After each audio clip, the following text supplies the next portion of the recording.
Okay, so we're recording and we're streaming, and you know what? We're going to go live. We're going to go live in what? 3, 2, 1, and live. So we're live. Well, I and guess we're live. yeah, we are live. I'm going to. I I'm actually have. going to double check. There's my pulse. That is signs of life. So Give there me we go. just a Live. moment. I actually have a friend who's interested in tuning into the stream. So what I'm going to do is send him a link. Could you post a link that I can relay to him, please? I can do exactly that. Yes, of course. Should be there. We do need to get some decent art. I do feel like I'm even more egotistical than I normally am. Just having a big fucking picture of my character as the thumbnail. It does You don't seem. like Ben Stiller? I mean, yeah, it's not Ben Stiller. It's clearly Bobby. Bobby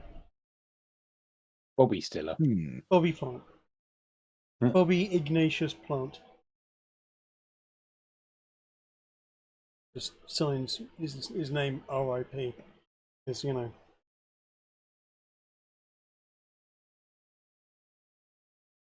Because who wouldn't? Oh, absolutely. Absolutely. Okay, I have sent my friend that link. Right, okay.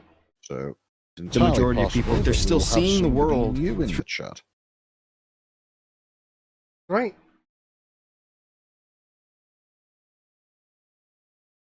I will keep. In fact, we have a concurrent viewer.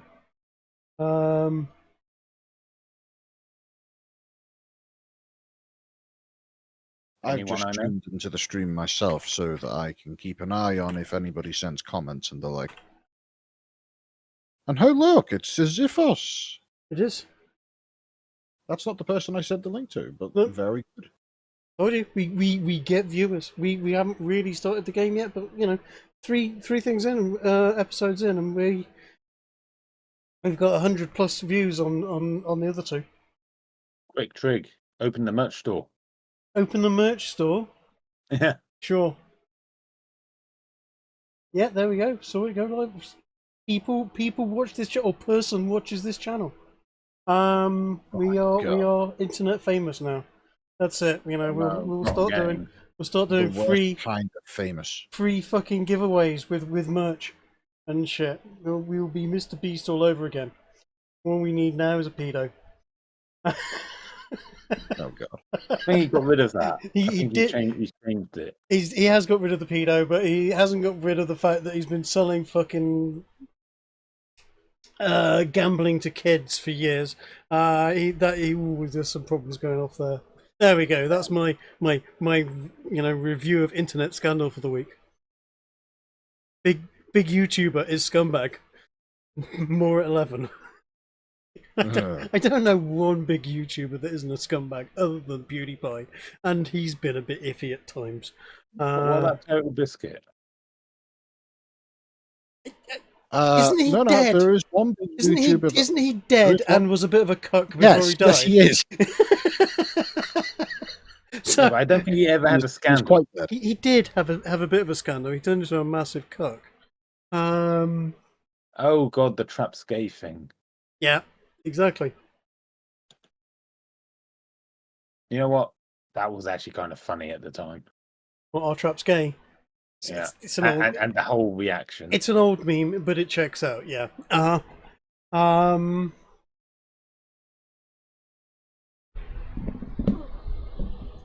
I mean, the thing about Total Biscuit having, kind of gone a bit doolally at the end is that he kind of had an excuse.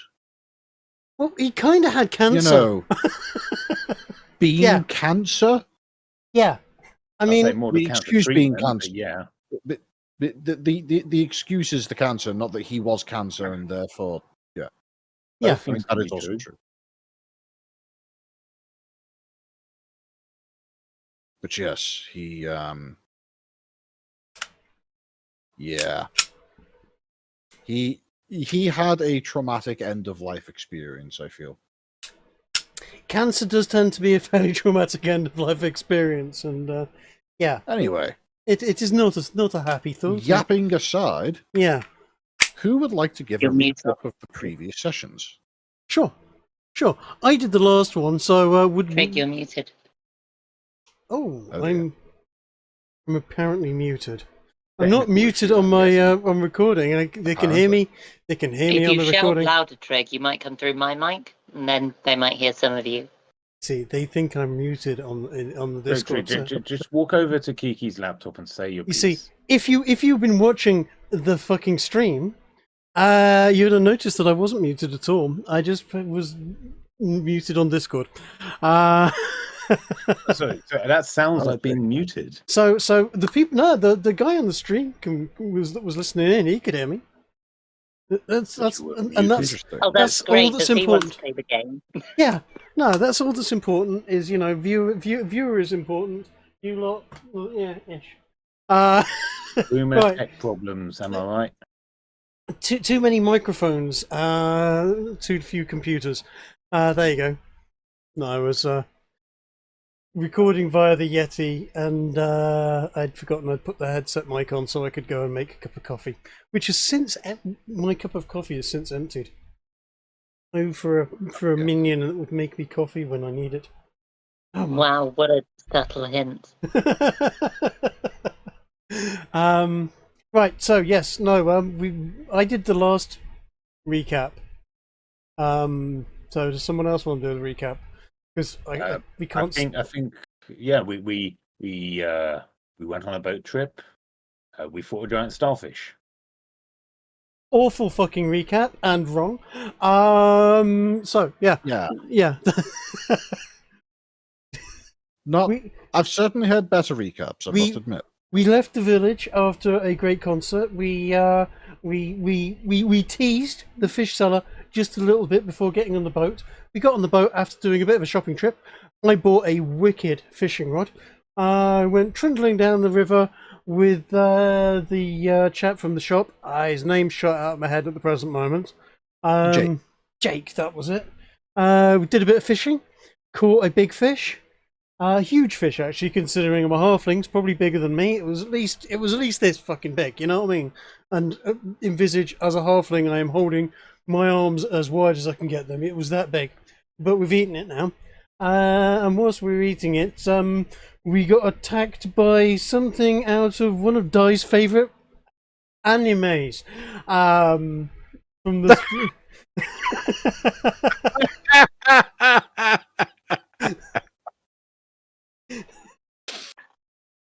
And there's your incentive to watch the previous episodes. Yeah, we got attacked by some horrific anime thing, and our integrity and cavities intact after defeating it. We then decided to set up camp a bit further inshore so we wouldn't get attacked by any more squid nightmare creatures. I mean, if there are more of those things, the fishermen's wives are going to be very pleased. Yes. Apparently, the live stream is a bit dead. Yeah. They keep jumping in and out. Uh-huh. Can't really be helped, I suppose. Yep. Ah, well. We will continue on and pretend that it's not porked.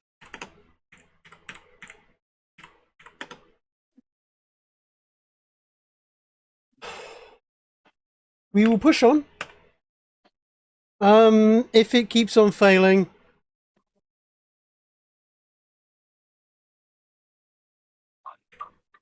in fact, I'll just tell them in the stream. Yeah, we are recording it.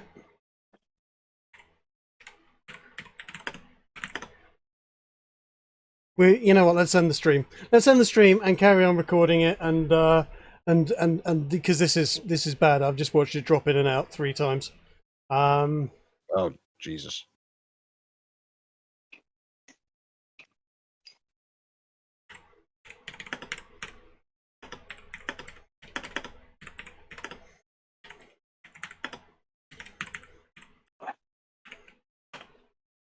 Right, okay, stop the stream, keep the recording going. We will carry on as if it's live, and yeah, just don't say the forbidden gamer words. And we will try to stay off any spicy topics. That way I won't have to go in and start fucking editing it, because I don't do video editing. Ez, what forbidden gamer words do you think you might be talking about? I don't know, Bowser. Yeah, yeah. Ugh. Bowser and Yeah, various other things like that. Darling. Racial epithets, and also mentioning the good people of the state of Israel in a negative light. We wouldn't do that. That would get us banned forever. Why would anybody do that? Jews are amazing. Well, I mean, you know what? I've said I'm all for the situation over there. There's only one way to deal with the Gazans, and we're banned. Look, well done. None of us contributed. Look. Seriously, think about it. If Jews really are in a state that allows them to immediately progress to a place of superiority in any society they arrive in, then clearly through previous experience they have demonstrated the right to rule all of mankind. Can we not? Can we not get my channel deleted? I don't do this editing stuff very well. You started this. Yes, I did. You're right. Okay. I see. We will deal with you lot later. And people with hats of appropriate size will finish it.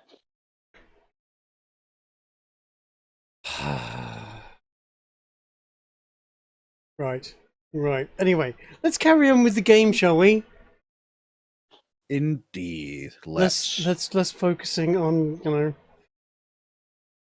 destruction of YouTube channels. You can do that to Oozloo's channel, not mine.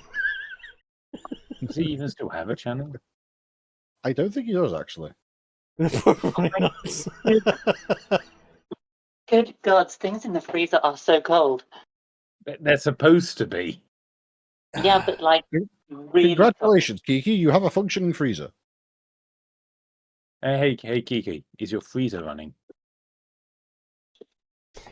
The freezer's working fine. It is at -10 or something, and yes, that's cold because it needs to keep things frozen so that they don't go manky. What are you looking for in the freezer, darling?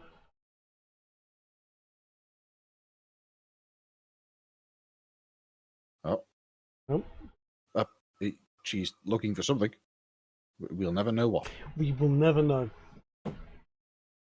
If we don't hear a game from her, she's managed to lock herself in the freezer. No, this is good. She has brought me a very, very frozen vodka. Oh. A small can of tonic water, and a coffee. Oh. A coffee? A coffee. We're about to hear very happy trig noises. No, she's gone back downstairs now. No, you're just going to hear vodka and tonic noises, and then a coffee for in a minute after I've negged the alcohol. So yes, there we go. We've done a quick recap of what happened to the Bards last week. We need a stream-friendly word that we can fit into a conversation that says "top up the vodka." Yes, indeed. Ah. How about bar wench? How about blither? Wench, more beer, more alcohol. There is beer downstairs. I don't think we've got beer. We've got beer. We've got beer. We do have beer.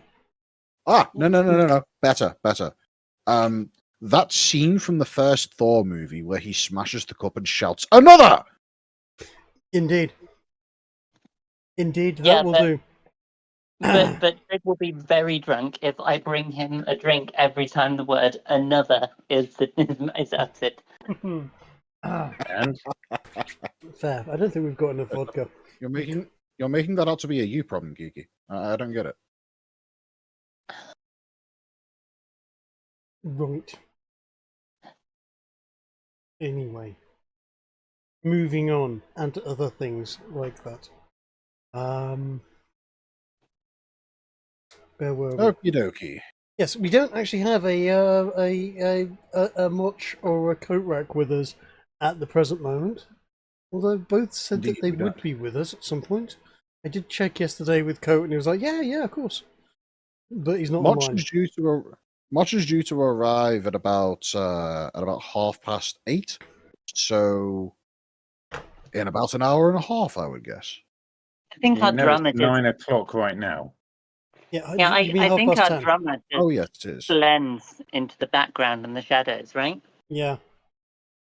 I mean, what we'll do is, I think what we were saying earlier is either have them as zombies in the background or just go. Last night they got drunk and they are currently unconscious in the hold, whilst we are making our journey, because we were heading to Varpak. Is that right? It was Varpak we were heading to. We were going to go to Varpak.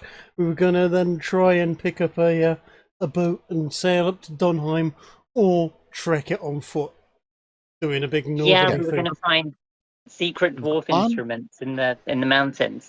Indeed. The plan, as far as I'm aware, was that you were going to be headed down to Donheim and down to Varpak, and then finding some form of transport up from Varpak towards Donheim, potentially getting into some trouble and or adventures along the way. Now, my question is Wait. is in the little mountains and hills around Varpak, are there any, giant eagles, rocks, large seagulls, etc., that we as Littlands can mount as steeds and fly all the way there? Because the aesthetic of There are most certainly creatures that may see you as a potential snack, yes. well, in that case, right, okay, there's potential there then, because we all might we be able need- to tame animals and shit. We don't even need to tame them. We just need to get onto their backs and have some kind of fishing rod device. Wait, we've got one of those. We just need the appropriate thing in front of it. I think I'll just stand over here and watch. You'd only watch for a bit because we're buggering off north damn fast on our eagles Yeah, or so seagulls. long as they don't actually reach whatever we're dangling on the rod and eat it. Yes, that might be bad for party cohesion.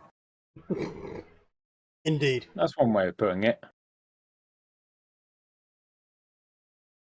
I've got someone Well, sent me a weren't we- friend request called Purple Aki. What? Purple Aki. Huh? Drake, weren't you I'm looking for sorry. like a mastiff or something? I was after a mastiff, yes. Is Varpak You- big enough to have like the sort of market that would have just anything in it? I would imagine they'd have dogs for sale. Train dogs. Huh. I mean, all dogs can be trained, even wolves. Dogs are fairly simple to train. You just hold food out for them, and then they like you. Which, incidentally, I have noticed if you go through spell components, most spell components are just that joke.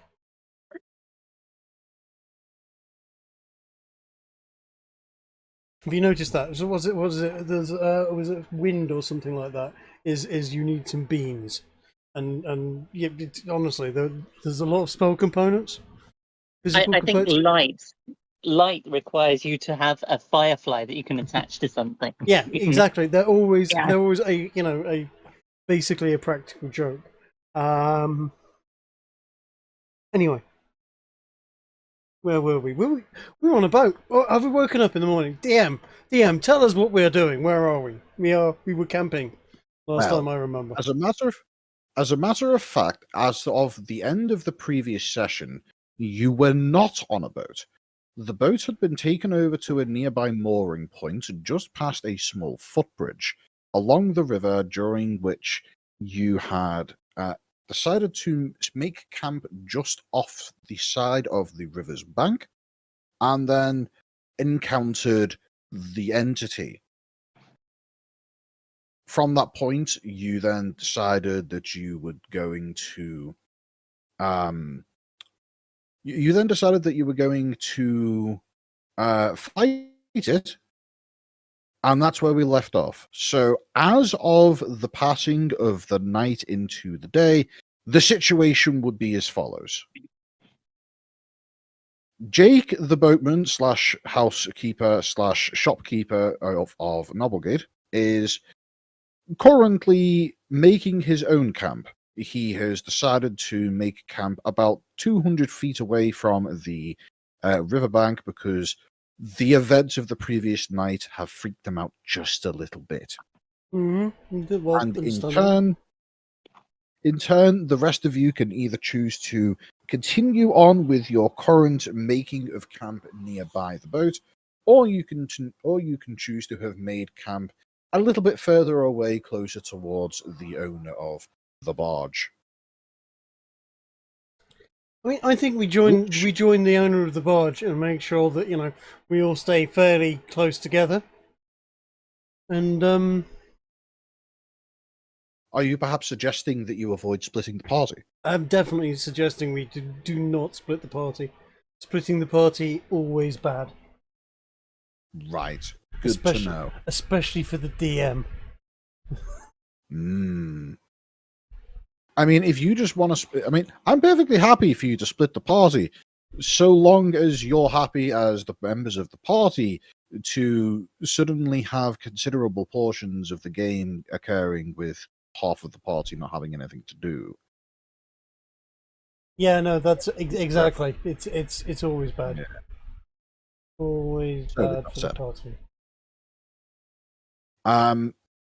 You come to, and you see that you see that Jake, who is, he doesn't have a tent. Instead, he has he's actually cast a spell of sorts, one that you may be familiar with, the tiny hut spell. He's got a tiny hut.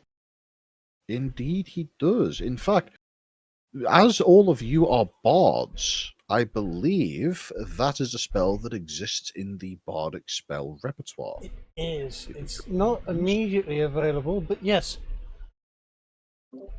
Is this something we could perhaps learn from observation?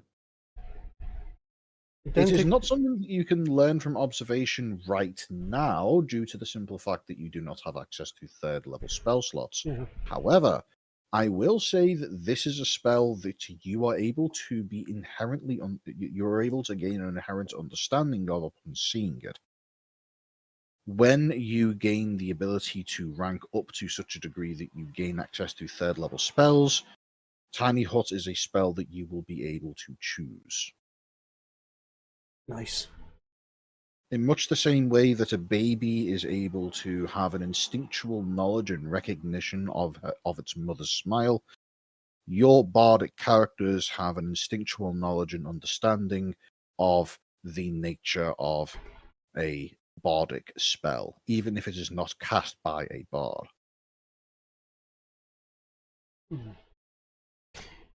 Handy to know.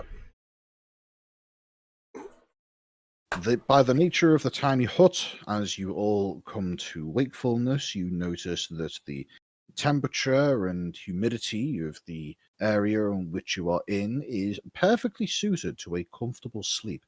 And as such, you come to wakefulness with a degree of well-restedness. In the distance, you are able to see the soft rocking of the boat moored up to the moorings. And aside from that, the only sources of life beyond the tiny hut that you can see are the various forests around you. That being said, I was going to say, can I make just point out before that was that I would have been, just in case anybody needed it, playing a bit of a song of rest before we went to bed there, just to make sure that everyone was as healthy as they are. We've had a long rest though, so it wouldn't really matter. But lulling people to sleep with a gentle strumming of a lute or a lyre is always very pleasant. Anyway, so we're all back up to. Do you reckon we all just join in and turn it into a big thing? I mean, I guess it would just be a case of we're all back up to full hit points kind of deal, I reckon, would it not? Well, a Song of Rest is something that enhances the effects of a short rest, yeah. in that it increases your capacity for healing. A long rest, by the very nature of how it works, is already a full heal. So Exactly. you could have a pre-sleep jamming session if you wanted to, but it wouldn't give you any mechanical benefit for doing so. Fair enough. That said, when the boatman Jake wakes up, he stretches and looks out at the rest of you in sharing the tiny hut and says, "Well, that was quite the experience last night. Got the impression from that one," he points to Reeve, "that we probably wouldn't be seeing that again, hopefully. Reeve did say that that thing was from a place that I've never heard of, so presumably far away. Let's get going." The island of hentai. Yes, Dangerous beasts indeed. indeed. You notice that as Jake steps away from the tiny horse, as the last vestiges of his form leave its boundary, it immediately dispels, leaving the rest of you suddenly exposed to the somewhat frigid morning air. Refreshing. Indeed.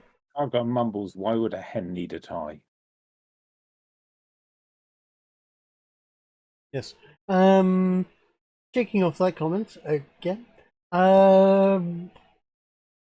Rustle up some quick food. Because second breakfast is always important, and make way down to the boat. See if it's You still do there have or if it's access. covered in tentacles. Various rations that you have acquired over the course of your very so far short adventure. And I would remind you that the entity in question that attacked you the night previous, in fact, went through a very rapid decaying process, meaning as of right now, the only trace of it come morning time is little more than a patch of discolored grass, which most definitely looks like it's dead, I might add. But beyond that, it doesn't really look like there's any trace of it, considering you managed to grab all of the barbs that once made up its form. Self-cleaning monster. Very efficient. Or perhaps a monster that leaves just a little bit of pollution when it goes. In either case, as you are all sitting around, coming to terms with the fact that you have made it through yet another night in this hellish landscape of Yisrael, you notice that Jake is standing nearby the boat and is waving over to you. You suspect he wants your attention. Oh well, let's give him an attention. Jake, buddy, how's it going? Good night's sleep, I hope. Oh yeah. Well, to be honest, I think I slept surprisingly fine, considering everything that just happened last night. You mind giving me a hand with getting everything going? It goes a bit quicker with lots of hands helping out. Sounds like a plan. Yeah, what do you need? Well, are one of you able, or preferably more than one of you, able to summon an unseen servant? Certainly. I'll Right. get to work on that. You gonna do it the slow way or the quick way? I'm doing it the slow way. I'm not burning a spell slot just after waking up. Righto, I'll do the same then. And you see as he pulls out a small book and sits cross-legged on the side of the I wouldn't call it a pier, but You're the boat person, Kiki. What would you Yes, call a small section along a river for tying up a small handful of boats to for temporary storage? A Getty? pontoon? Pontoon? We'll go with pontoon. You see as he sits cross-legged on the pontoon and begins doing the ritual casting for an unseen servant. You suspect that perhaps the actions of an unseen servant are effective for getting a boat going or not going. I shall ritually cast mine via the assistance of some morning bagpipes. Excellent. During this 10-minute process, what do the rest of the party do? Bear in mind, the newly added elf and human, the only two members of your party with any reasonable amount of height, are currently standing about 10 feet away from Kiki and Jake, just kind of staring with a lack of distinct thought in their eyes. So we draw mustaches on them, Trig. Well, on our zombie friends, compatriots, definitely we will draw mustaches and really really big eyelashes and yeah, maybe really red. Yeah, you know, the usual, really really heavy blusher on the cheeks. I see. So you're going to put them in drag makeup. Good to know. Big glasses as well. You know, really, really, definitely not passing kind of drag makeup. More like comic clown, that sort of thing. Big What, red. like, You know, like theatre dame? like theatre dame. Yeah, lipstick that is actually around the outside of the lips, and then mixing in with the mustache and beard. Type thing. Okay. Quick question. Mm-hmm. First of all, neither Reed nor Essig have any form of facial hair at all. They will now. Well, they do now. Good to know. So, Now, I would say that if you have proficiency in the use of a disguise kit, that would go a damn far way towards making this particularly entertaining and or convincing. However, if not, I would ask that you roll a I suppose a performance check would probably be the best bet you can get for this. I actually do have proficiency, I believe, in disguises with my. Oh no, I've got a charlatan background. I haven't got a performance background. I've got a performance background, so I could roll performance. I know I do have disguise. Yes. As I say, if you have proficiency in a disguise kit and a disguise kit to your name, you can use that in order to effectively get a automatic success. I would ask you to roll, but assuming you didn't roll a natural one, it would go through and you would make them. Greg, I will assist you to give you advantage. What am I doing? A performance. That is a forgery kit, not a disguise kit. I know. I've got a disguise kit right here. Perfect. Is he not You have... forging an image? No, sorry. I do enjoy the fact that you tried to use forgery to hide the forgery kit as a disguise kit. I wasn't. They didn't have the. None of them have got the attributes set up next to them properly. So they needed to be set up to be. I'm thinking forgery needs dexterity. Forgery would be dexterity, yes. Yeah, a disguise kit could be either wisdom or intelligence. Not charisma. Okay. Or depending on the circumstance, it could also be charisma. This would definitely be one of those circumstances where it would be charisma. When it comes to proficiency with tools, depending on what you're using the tool for, determines the skill that I'm going to claim that it needs to be used at. Typically, when it comes to a forgery kit, you're looking to just create a one-to-one replication of something. whether Yes. it be a sheet music, a document, something to that effect. So dexterity is by far the most useful skill there. I am. When it comes to a disguise kit, however, depending on your particular use at that given moment determines what the skill would be. Fair enough. If you're trying to use your disguise kit to disguise yourself as a member of another species, for example, intelligence would be useful for your ability to be able to create an effective replication of their appearance. Oh yeah, you could use the stuff we've harvested to disguise them as the starfish monster. We only got the spines. I don't think it will work very It well. was a Well, yeah, but- squid, not a starfish. Whee! But you lay them across each other like a plus sign, have them extend their arms and legs and attach the spines to them, and then they just wiggle on the deck. Uh-huh. I mean, I'm sure, or we could just draw You- penises on their foreheads and not tell them. I'm in favor of Ezra's plan here, personally. Fair enough. But yeah,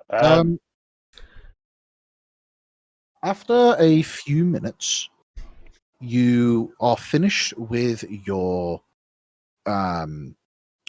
defilement of your allies' faces, and through the use of the disguise kit, you were able to turn them into absolute mockeries of their former selves. Mhm. It's probably for the best that their respective players aren't present, and isn't it a terrible shame that they aren't going to be aware of the work that's done on them? Awful. I feel very sorry for them. Perhaps they should turn up on time. I mean, as a callback to the last campaign, I just want to say subtle and funny. Yeah. Indeed. And I'm going to try and get to work on the ropes for the boat now, and find that I can't even really move the ropes. They've clearly been tied off by some sort of magical knot that I am incapable of undoing. Make me an Arcana check, actually. An Arcana check. Is this to detect a Check Detective Bolin. Yes.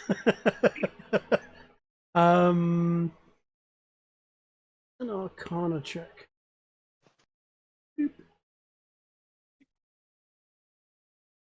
After giving the various knotted rope work on this bollard a good proper going at with as much physical ability as you're able to muster, you come to the conclusion that clearly this must be locked in place via some arcane means, as there is, no matter how hard you pull on any given part of this ropey tangling of destruction, that it just simply doesn't want to budge even slightly.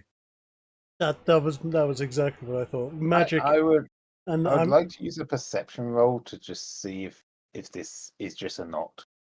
I'm gonna and- get on the boat and give up and go, Captain. What? I can't push it any harder. The whole thing will. I don't know. I can't undo the knot. You could just cut the post away from it. I could cut the post away. I don't know if I can do that.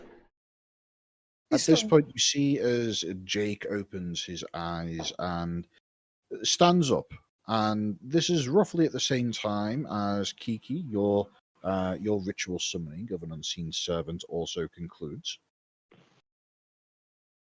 And at that moment, Jake looks over to the boat and says, "Oh, don't worry about it. That's what the servants are for." He looks over to you, Kiki, and says, "Do you need a hand getting back on the boat, or are you good?" Oh, I can get on a boat, no problem. I'm going to do a comic tightrope walk up the rope onto the boat. Are you sure you want to do that and incur a potential acrobatics check? Absolutely. Go The on. idea of a 3 foot tall human tightrope walking up a boat rope is, To be fair, you do have a low center of gravity. there's too much comedy there. Acrobatics, you say? Acrobatics, yes. Get on. Get a load And of you that. pull it off flawlessly.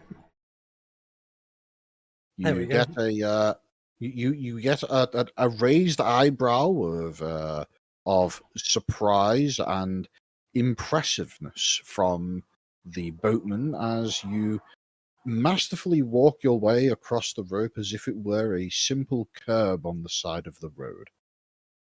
I will land on the boat and give a comic bow, and as if I've done some feat of acrobatics. You know, the whole hands in the air Y-shaped thing, and then a comic bow and grin. Jake gives you a Shall, small wolf clap before stepping onto the boat in a single pace. Good. Yeah, I shall hold up a piece of parchment that just says 10 on it and see if anyone else has any input. Excellent. Yeah, I'm still on the bank, aren't I? You are. Probably yes. Yeah, I guess I will also I'll give a 9. And then I'll say, let me show how it's really done. Oh no, not a dwarf. What was that? An acrobatics roll, you said? Yes, dwarves have the acrobatics and guile. It was an acrobatics check agility of a- It was an acrobatics check to do a tightrope walk up onto the boat. But if you want to do something else, it may incur a different style of roll. I'm just going to do exactly the same thing. But I'm going to do it better. All right. Are you going to inspire? Are you going to do some form of inspiration? Is anybody going to inspire you? I don't think I can inspire myself. You can't. Not until you become a much higher level I'm- bard with a massive. I'm not I gonna- will No. do a little bit of a jig on the pontoon, like to a silent beat. You are welcome to fill the air with music if you wish to egg me on. I'm not going to cheat in this. Bobby didn't have advantage. You know, you can play music without it being bardic inspiration. Yep. Just Yep. saying. I've only just got my bow off, so on seeing you start this, I might get my instrument out and play an accompanying note, depending on how well you do. I think we should just between us do the circus theme while he does it. Yeah, it might be a Or bit. Enter the Gladiator. No, I'm thinking more Benny Hill. Oh, there we go. Oh yeah, there we are. So I'm going to try and do a Okay. little jig on the Yes. pontoon to the Benny Hill theme first. Roll me a performance check to see how good your dancing is, and if it is sufficiently high, which yeah, I'd say that just about cuts it. I would say you can you can get advantage on your acrobatics check. Oh, let's give it a go. So I finish my little jig. I do a little spin and I bow to everyone on the boat, with a flourish, and then I lift one leg onto the rope and say, "Now for the main event." At which point I immediately roll a natural 1. Lol. It was close. I mean, he said I got advantage. 15 is not actually bad. You've got 15. did? Yeah. You did roll a 15, and it's, to be fair, the resulting crossing of the water is filled with drama and suspense as you see this portly looking, excessively spiky outfitted dwarf slowly making his way across this rope, which, bear in mind, is only about 1.5 meters away, and in the process goes wobbling along, looks like he's occasionally about to lose his balance, but manages to make it all the way across. As he does it, I'm going to cast a minor illusion to give him the drum roll, and then when he gets across to the other side, I'm going to go with minor illusion. Right. Yeah. And when I get to the other side, I kind of like just jump onto the boat without any too much of a flourish, and I just turn to you, Drew, and say, "Told you we needed a drummer." I've been saying it. I've been saying it for ages. I know. We've got a triangle player over there. I'm going to lift up a let's do a 7 for this one and look over to Bobby. Oh yeah, I suppose. Yeah, 7. I'll give him a 7.5, 7.5. Right, I'm going to do as another minor illusion. Check something actually. Is this? It is touch. I can't use it. Never mind. Right, I'm gonna try and do one myself. Let's do a couple of performative bows and like a little running up jig, as it were, with a performance. If you're doing it in a particularly flashy manner, you would board the boat with a performance check. Yes. Okay. I was thinking more like a run up, like Cardgar had for some advantage. Right. I So didn't what are you have a doing? run up. I did a little kind of like jig on the pontoon. Yeah, that's what I'm saying. I'm going to do like a little bit of a flourished curtsy bow, as it were, and a little bit of a starting jig, maybe some back and forth cartwheels before I roll in another cartwheel across the rope and onto the boats. Aren't you already on the boat? I'm on the bank. I haven't boarded yet, have I? Oh, okay. Yes, that's right. Kiki never said that she was boarding. So Oh, well, I'll go give you ahead a and roll baseline. a performance check. Let's do a performance. That is a 14. Indeed, which isn't quite as high as the 16. You feel as though you're about as prepared as you can be for this. Go ahead and roll me an acrobatics check if you want to try and tightrope across. Oh no. I'm going to miss the rope totally and cartwheel straight into the river. And I'm going to fall about laughing on the boat. As am I. As a matter of fact, Kiki, you do a cartwheel, followed by a rather impressive somersaulting flip that sees you landing. Well, you had planned to land straight in front of the rope, but instead you landed on top of the actual bollard itself, lost your balance due to a small slip due to the morning dew on the outside of the bollard, and slammed down hard on the side of the pontoon. You don't take any impact damage, but you do feel as though your ego has been thoroughly bruised. You know what? Somewhat dejected, I will just step onto the boats. You will need assistance from one of your companions due to your inherently short legs. I will, Fine, I I will will- reach an arm out for Kiki. Very well, I- very well. Yeah, I'll As I take pull the you arm. aboard, I say, it was a good effort. Keep working on it. You'll get there eventually. Bested Jake- by a dwarf in acrobatics. At this point, you see as the human and the half elf of your party walk over to the boat and just kind of take a long step on as the actual owner of the thing did. As Jake looks at the pair of you and says, well, the three of you, and says, Do you lot always turn everything into a show? Of Or course. are you just it's putting our on calling. for me? What is you know. life? And Jake looks to you, Kiki, and says, all right, command your unseen servant to release the bonding from the boat, and once the rope is free, we'll pull it in and be off. I shall do so. And while I do so, can I begin playing a sailing adventure ditty and do it as a ritual cast for another unseen servant? I would like to conjure a few of these and have them do some fishing as we travel. I believe you can only have one unseen servant up at a time, unless I'm I wrong. don't know if that's I'm true. sure I've read you can have more than one. Yeah, because there's the whole trope of a wizard factory where a wizard just sits there on huge amounts of coffee, casting unseen servant over and over again, and producing many shoes or whatever. Yeah, I think you You can have like just at max you can get up to like 6 before they start Yeah, running out of time. it lasts an Yes, hour. I It do. costs I 10, do believe you're right. 10 minutes to cast a new one, and it doesn't require concentration. So yes, Okay, sure thing.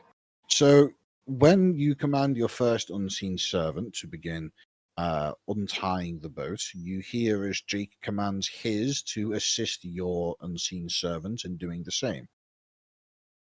So shortly afterwards, you see the rope seemingly under its own accord slowly loosen off of the bollard before falling slack, as Jake then requests the aid of one of you and points towards the dwarf specifically to help him pulling the rope in and putting it in a specific coil so that it can dry off. Not long after, your boat is once again floating down the river, and you see as Jake is once again standing up at the front of the thing with his book out, occasionally casting little bits and pieces here and there to adjust the heading of the boat and make sure it doesn't bump into anything.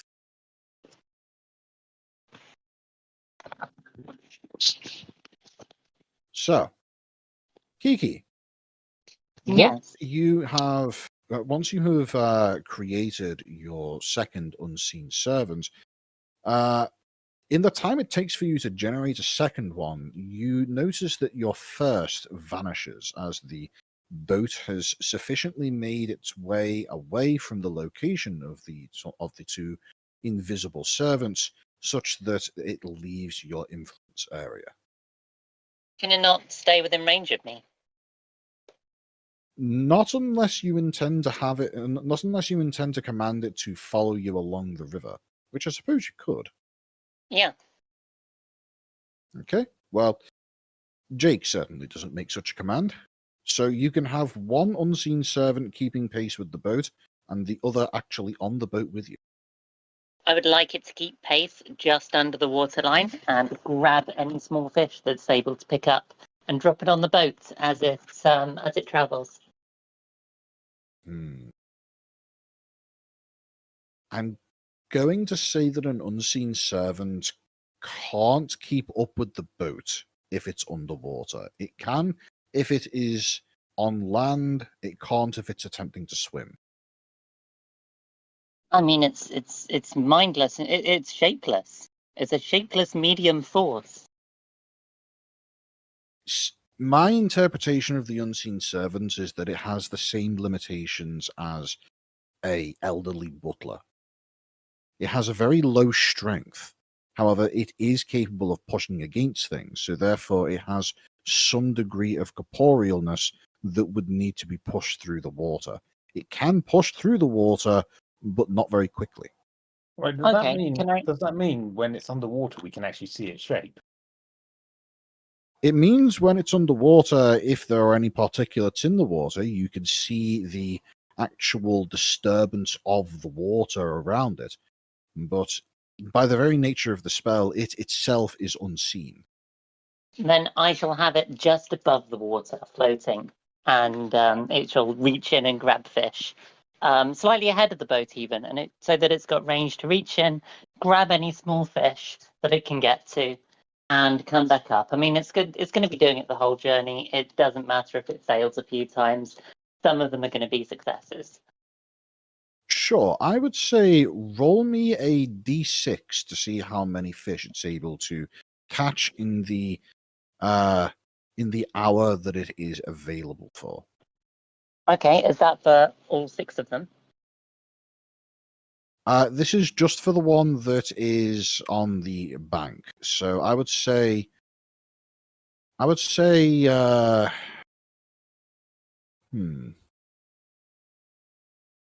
I'll simply roll me d4s for the rest.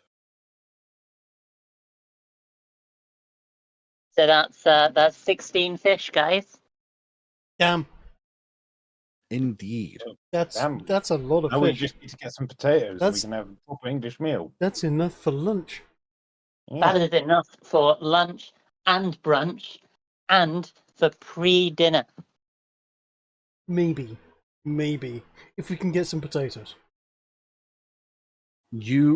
During this process, as you have your unseen servants all making their way along and occasionally reaching into the water and pulling out small fish that you hear with a little splish as the water is disturbed. Bear in mind, these fish, as you pull them out, they're not big things. They're relatively small things that you could effectively contain within a single hand. It takes a bit more to convince a fish of decent size to be willing to be grabbed. At the very least, it takes more physical strength than what a Multiple hands could work together, right? What was that? Multiple hands could work together, though, right? They could, but they are still weak. You can have 16 fish, but they're not big. They're no larger than, say, 4 inches long. So That's sardine. fine. We That can said- handle that. That said, you do indeed have a small smattering of fish, and I'm sure you'll even be able to muster up a bucket of some kind to keep them in so that you can cook them as and when you feel is appropriate. Yeah, and someone else is more than welcome to see about acquiring something from the riverbank as we go past. Maybe some, I don't know, maybe some wild horseradish or something as we go along to season them with. Anybody who wishes to do that, I ask that you roll me a nature check. A nature check. Give it a go.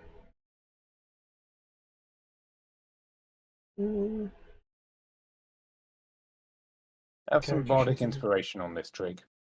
I will sing a little ditty about horseradishes on the bank.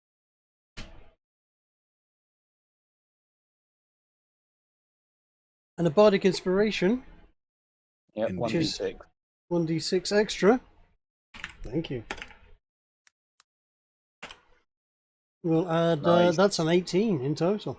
Nice. Indeed it is. And with a total 18, you are not able to find any wild horseradish. However, you do spot that about, you would estimate it to be around 60 to 70 feet off the bank of the river, that there appears to be a particularly successful plantation of garlic. You Oh, suspect that it Nice. Ooh, you're, nice. you're unsure as to whether or not it's been planted there intentionally, but there's definitely garlic there, and there's plenty of it. Nice. I think we should get the garlic. I think so. I think Well, so.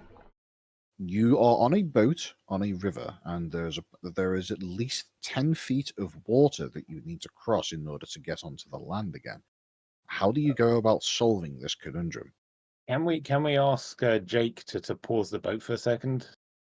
Pause the boat. Really? That's the term you're using?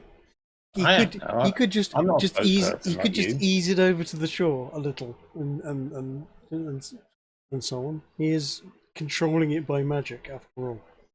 Yeah, he looks a little confused when you say pause it, but when Robert explains he doesn't need it to be stopped, it just needs to be piloted over to one shore, he gives a thumbs up to that, and you all feel a sudden slight shifting in momentum as the boat begins drifting listily to one side.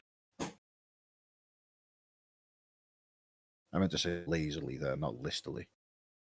But yes, after it makes its way towards the bank, you are able to close the distance such that there's only about 5 feet worth of water that you need to cross before you can get across. Once it gets to that point, Jake looks at you and says, "Close as I can get it before we start hitting the ground, I'm afraid." Hey, Drig. Nobody tosses a dwarf, but dwarves can toss halflings.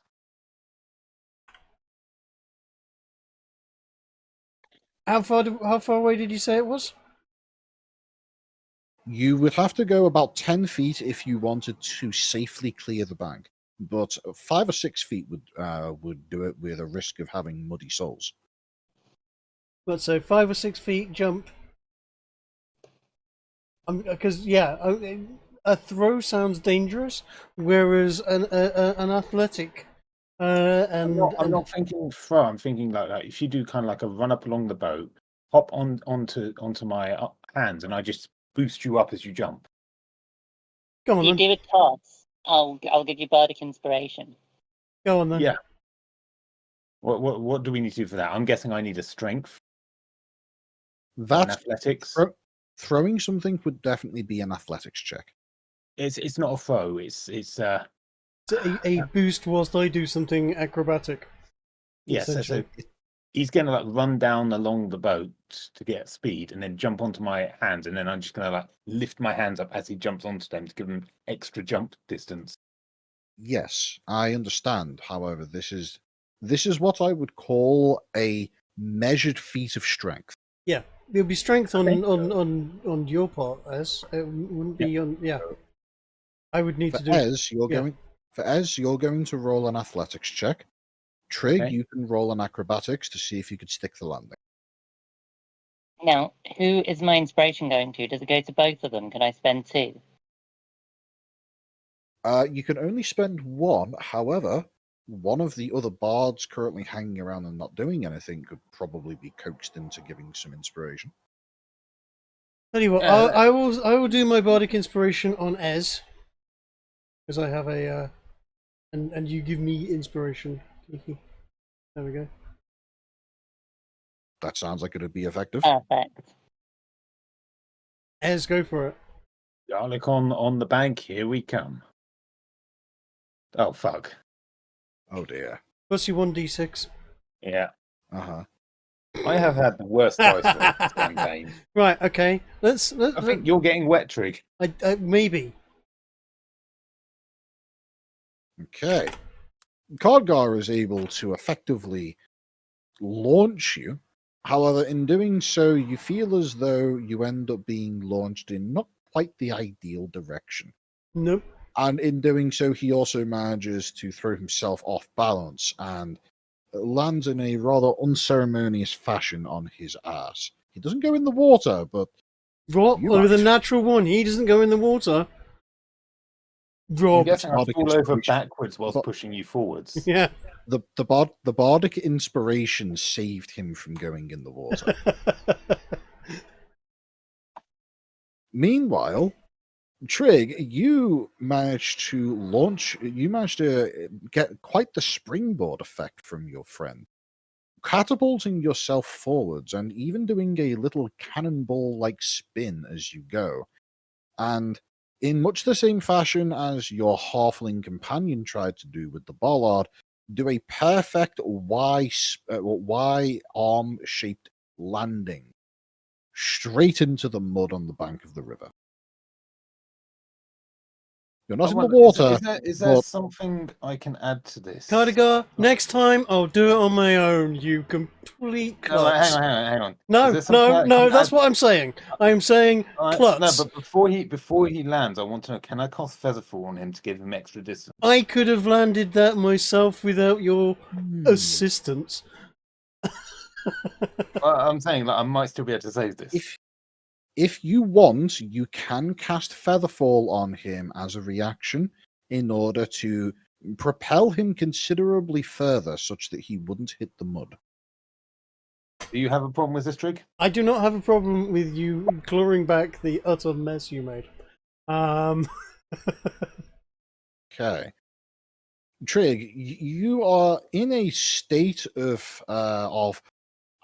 athletic feat as you are sailing through the air, and as such, you notice that you should have hit the floor a couple of seconds ago, but when you eventually do land, you notice that you've cleared at least 20 feet, and turn around and look, and well, you're standing in garlic.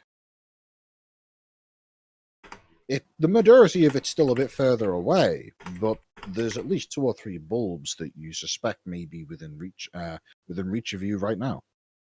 Awesome. I will collect as much garlic as I can fit into my chubby little hands. If you grab it quick and run back, I can line up my. I can maintain 5 unseen servants quite easily. I could line them up while you've got the feather pool, so you don't weigh as much, and you can run across them to skip across the water. Oh God, Kiki. No, I've already landed landed. an NPC railgun.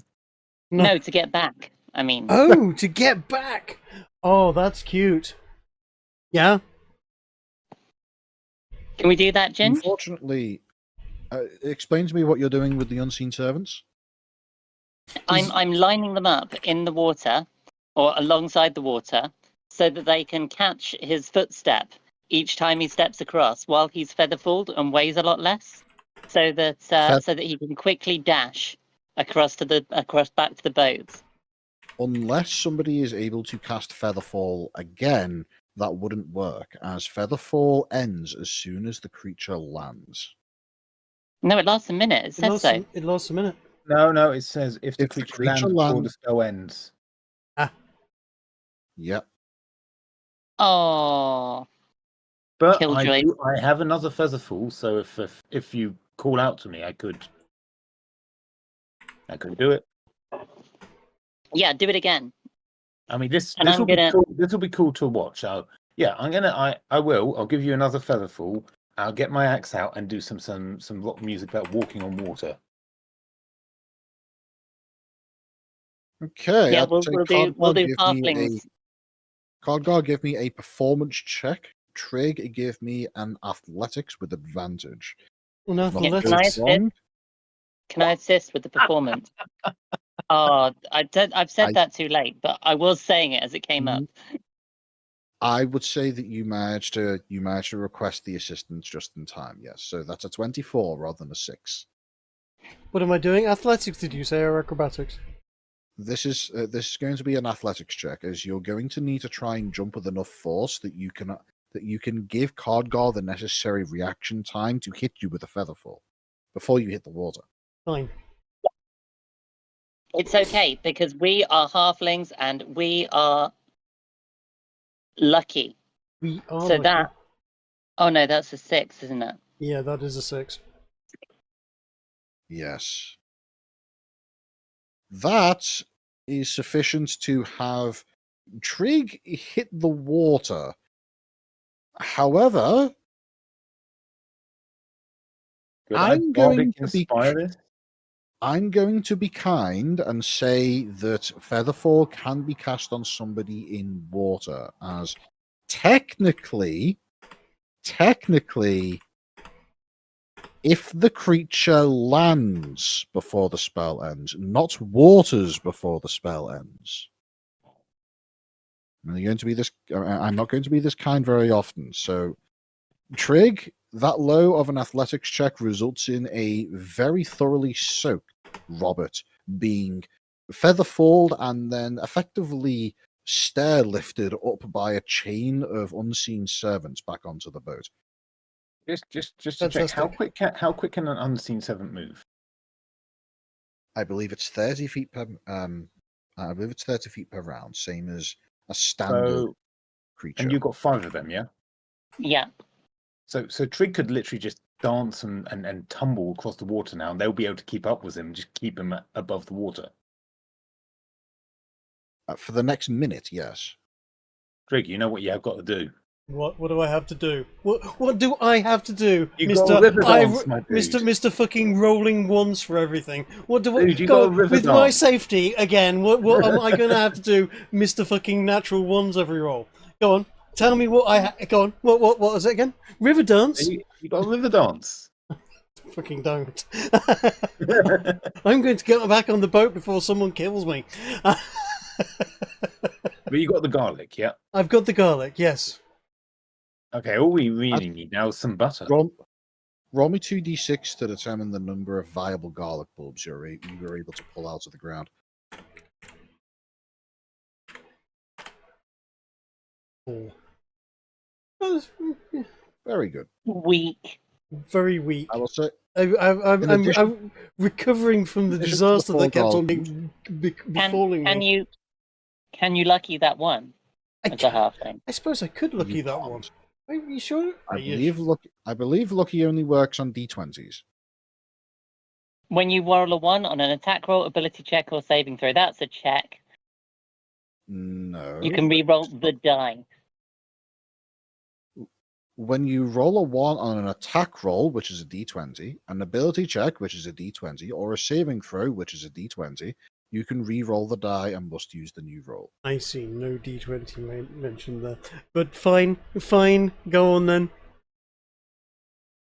4 cloves of garlic is still enough to make a decent. Not cloves. thing with Not fish. cloves. Bulbs.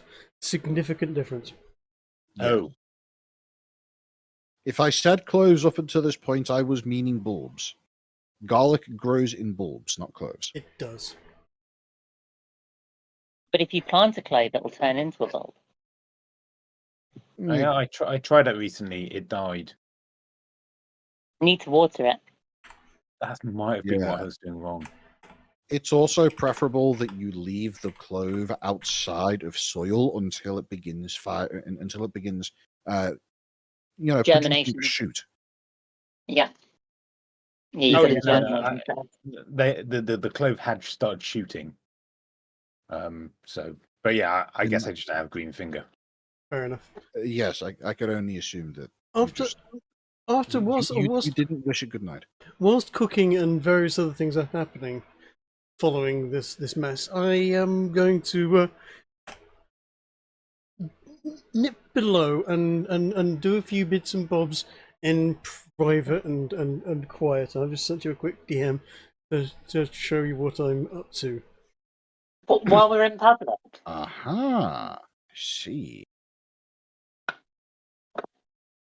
do that in your own time. Good to know, Trig. Good to know. I am going to have to ask you to roll on your disguise kit for that, as well as your forgery kit. Okay. Credentials would require such credentials would likely require some form of paperwork.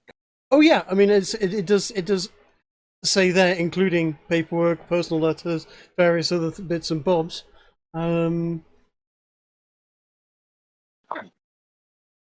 Excellent. Well, I will going to roll them in private because I didn't want to give away the game, although it is a bit of a given away at this point in time. But nonetheless, maybe people will forget that I'm actually a massive charlatan. Last of the podcast. well, so long as any further details as to the end result are hidden. Sorry, why is Kiki asking about filling a cello up with vodka? Limoncello is a type of fairly hideous lemon alcohol that we have in the freezer that someone made for us, or was made handmade, and we ended up owning. It was a gift to the local council that they didn't want, so they gave to me. Oh, I see. And you didn't want it, so you gave it to Trig. Let's put it this way: you could run a car off it, and your car would smell a bit like Jif lemon floor cleaner whilst it's driving. Perfect. It is basically highly alcoholic lemon. It's quite pleasant as long as you freeze it and drink it whilst it's very cold. Doesn't sound too bad. If you still have some by the time I'm down there, I'd like to try a bit. We've drunk about 3 shots out of it so far and stuck it in. Nope. I mean, it's not supposed to be that strong. This stuff's just homemade, and it's probably a bit stronger, having sat in the freezer for nearly a year. Yeah, possibly. Possibly. Doing that wouldn't strengthen it unless it was unsealed whilst being frozen. Yeah, no, I mean, if it was sealed whilst being frozen, then yeah, it would be the same strength. Okay, I'm going to run you a quick forgery and disguise kit roll as you've asked for it. Sure. No particular reason. These have a very low requirement for success, and you have succeeded in both. Groovy. These will come in useful later at a once we get into a city and I start being living up to my past, shall we say? Indeed. Which I haven't yet disclosed to anyone because I'm still working on the details of it. But Bobby is enigmatic, shall we say? And wasn't always just a player of songs. When you say he's enigmatic, I immediately think, oh, he's not actually a halfling; he's just a short elf. I'm not a short elf. Neither am I a gnome. I am a halfling. As you are doing this, you notice as Essig is staring directly towards what you're doing, but you're quite confident that there is not a single iota of a thought passing between those ears right now. So normal Coatrack behaviour then. So we have a lot of fish, some garlic bulbs, and I'm guessing garlic leaves. Would be Yes, you would have the wild garlic shoots indeed. And I've still got the buttery bread that the dwarf gave us. You do. It's less buttery bread and more salty bread. Either way, does what's his name? Jeff Jones, the Yeah. boatman. Does James, he have Jake, does- Jake. God It's damn it. Why is that name so hard to remember? Mhm. Oh no! It's I so chose Jake common. specifically because of how easy it is to remember. But anyway, It's so does common he and does he have basic. what's that, Kiki? It's so common and basic that no one can think of it. If you'd called him something like Geophilop, we'd remember it. Yes, because someone would have written it in a chat somewhere, going, "Good God, that's a fucking name and a half." Yeah. But, yeah, that would be an unusual name. I was asking, does Jake have any provisions like some butter, for example? He does have some provisions indeed. In fact, upon being asked, he points you towards a small cupboard that's kind of hidden away in the corner, and as you look inside, you notice that there is some clarified butter and some Salt? you suspect jerky, or maybe something that may have been jerky at some point in the past but has since been exposed to water a bit too much. Now, I'm just going to preface before I say what Cargar's going to do. Given my propensity this campaign to only roll ones, he's going to try and cook up a meal with everything that we've managed to gather. When I say we, you guys, I don't think Cargar's actually helped directly with any of it. Right. Okay. So I'm giving the party an opportunity to try and save the food before I roll a natural one and burn it all. I will assist you in Well, cooking. Ed, Yeah. before you attempt to roll anything, I will remind you of my policy that if you describe what you're doing with sufficient detail, you reduce the difficulty of the roll, and if you describe it in sufficient detail and make it sound convincing enough, you eliminate the roll entirely. Well, okay, I'll do my best. I'm no Gordon Ramsay, but I'm going to take the fish, gut them, get rid of their spiky ribs as best as possible. Cut them lengthwise to do that, obviously. Then I'm going to chop them into slices. Going to open them up. Atop them, I'm going to lay atop them the garlic leaves. And then the garlic, I'm going to take some of the garlic leaves, mix them with the butter to make garlic butter. And I'm going to spread that atop the whole thing. Sprinkle a bit of salt on top, and then fry the whole thing on a low heat. So, lightly fried fish fillets with the garlic touch. Yes, and garlic butter. Sounds actually quite tasty. Go ahead and make a roll.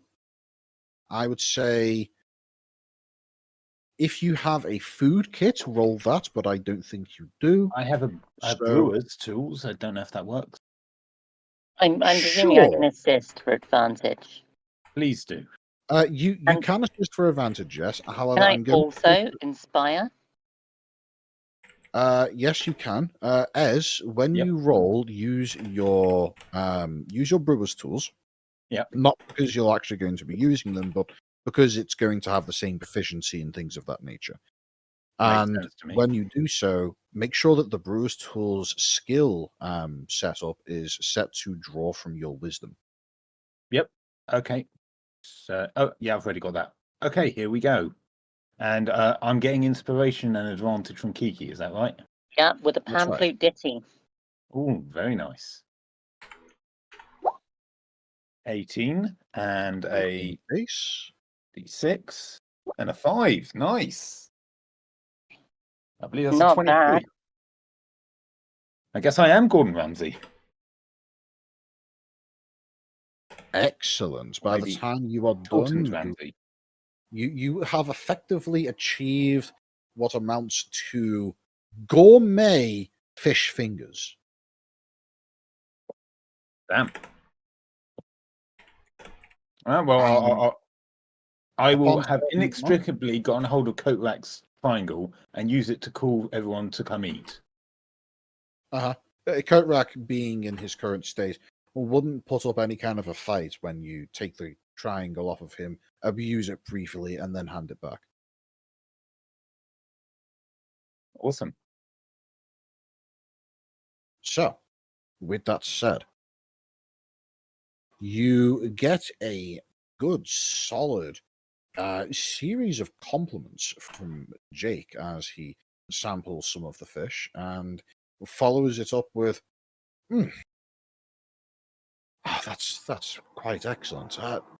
You know, I feel I should probably pay you lot for the for what you've done so far, coming on this little trip, rather than the other way around.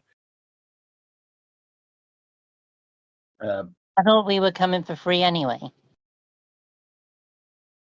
Well, you were paying. Normally, I would charge, but this is a exchange of service, if you will. Oh, we'd like to give good service. Yeah. Nice bit of food, occasional bit of protection, maybe a bit of clowning around and a good giggle all round. Can't knock it. Well, there's been plenty of all three so far. There you go. By the way, we'll be leaving the forest soon, so we are going to be we're going to have to pick a route to take in the river. Do you want to head north or south? The difference basically being the view. If we go to the north, then you'll get a decent view of the mountains. If we go southward, it's a bit of a quicker trip. Though the mountains with that big smoke sticking out the top over there. Or is that smoke or is that a cloud? I can't tell. It's been sat there for at least an hour or so. Jake takes a quick look at the map that you're pointing to, because the mountain itself isn't currently in view, and says, "That's not a volcano. At least it wasn't last time I checked."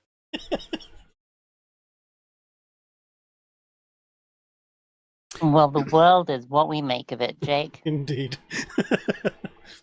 Around this moment, you see as your fellow Bard Reeves suddenly gains a sparkle in his eye and apparently manages to break free of whatever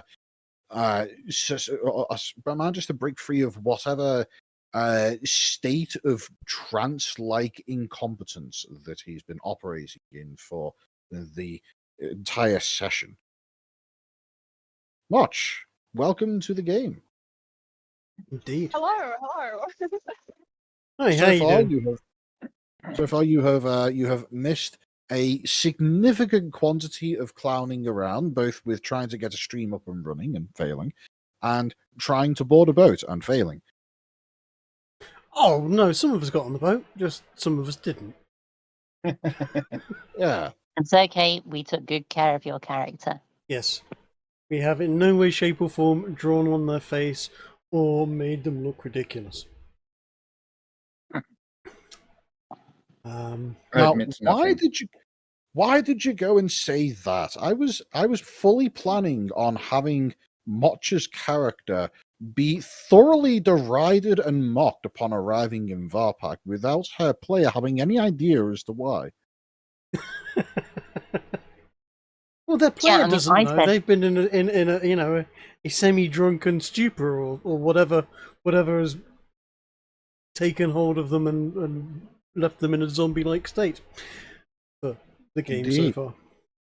All I higher brain functions are eliminated when their player isn't around. I spoke subtly for a reason. You've ruined this trick. Good. My pleasure. I've just thought of describe the state that a player's character is left in when their player is absent. Think lobotomy.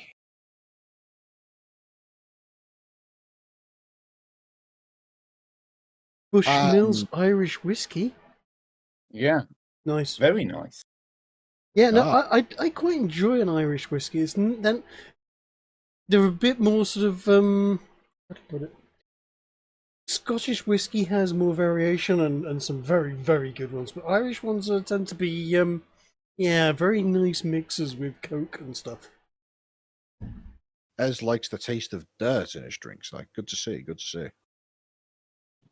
Yeah. Yes. I'm actually enjoying this. This is a very nice whiskey. Sherry casks. That's Yes. love it. Good show. Show.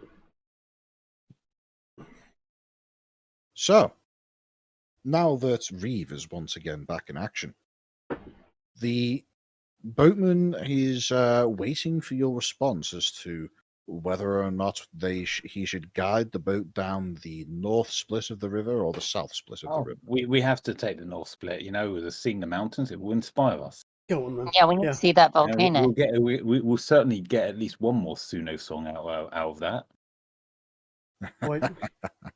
Quite possibly. Also, given we're heading north, and so far we've been going pretty much south, it seems like a good idea. Yep.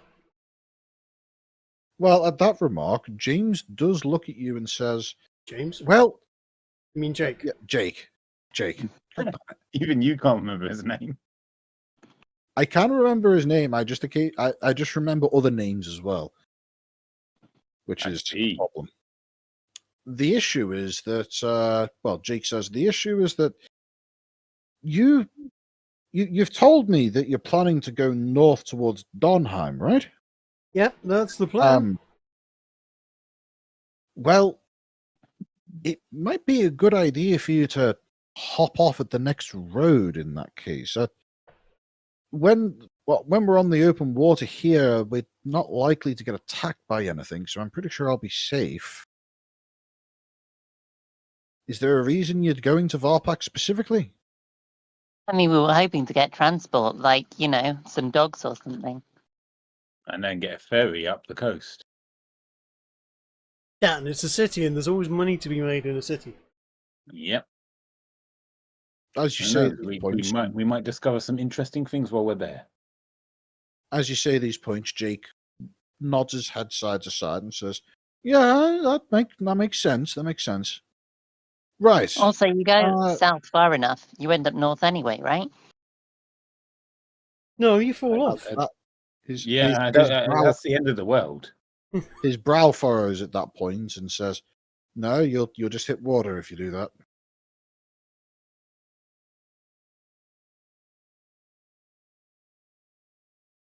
It might be cool to ride the infinite waterfall off the edge of the world. I mean, that would be pretty intense. Do you not know what's to the far south? No. What's the first south? Right.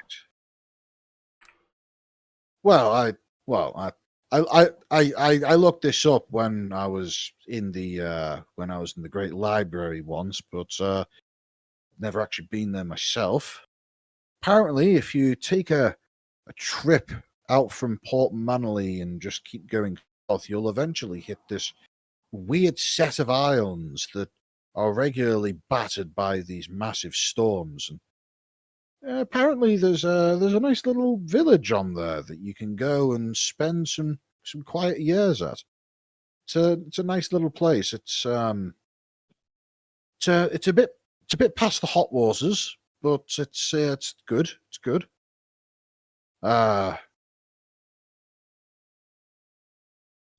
Oh, now there's a. I don't think anybody's ever been past those southern isles, though. That's fine. We've got to do a concert sometime at the end of the world. Yeah, We'll need end a of the crowd world. for that. Well, there would be there is a crowd. Well, at least on the last set of isles. As I say, if you keep going south, there's nobody there. One of the universities in Varpak, I don't remember the name, but they do expeditions to places, and they're always looking for volunteers for, people who don't have much to lose. As it turns out, the number of people who both have nothing to lose and also have lots of skills to provide to a successful expedition, they're not too many. Anyway, just an idea as to what you might be able to do once you're in the big city. Fair enough. Fair enough. Stuff to look up. Stuff to find out about. Stuff to write songs about. Tales. Mm. We could put on a nice, good show like we did back in We what was could. it, Noblygate, Yeah. but bigger. The When bigger. you say Noblygate, Jake looks at you and says, "It's Nobblesgate, by the way." I apologize. I mean, you can understand how I can mix them up. I mean, Noblygate I mean- must be further up north on the border. Was the village not named for its knobbly gates? Yeah, but it's called Nobblesgate. In fact, the gate is called the Nobblesgate. The town's named after that. Oh, Still, well, the live fact and is learn. that the town is named after a gate that has knobbles on it. I think knobbly gates as appropriate as Nobble's Gate. You can't start going round renaming towns without letting them know. They kind of, they need to know. I'm sure they'll Hey. find out. They need to agree Rob- to it and stuff. Hey, Robert, It screws with the postman. when I hear Nobblygate, I think something that you need to see the priest for after a busy night. What do you think? He's a good lad, that priest. Set me right up after the mayor's daughter, I tell you that. Oh no, you actually visited her. Visited her? Did you not hear? I thought half the town heard. No, I'm other side of the town. So, walked out that morning. There was all the wenches in that on the street were all like, "Oh, hello." There he is. I heard that noise. I take a potion before and after personally. Well, I did go and visit the priest. He he helped me out a bit there. How much did you put in the donation bucket? A bit. Some. Can't remember. Made a really nice sound when I did though. Oh, the ringing. Yeah. Yeah, that's something to show that people have been generous. It's kind of like a bragging thing. It's a simple enchantment. I did it myself. Oh, right. I see.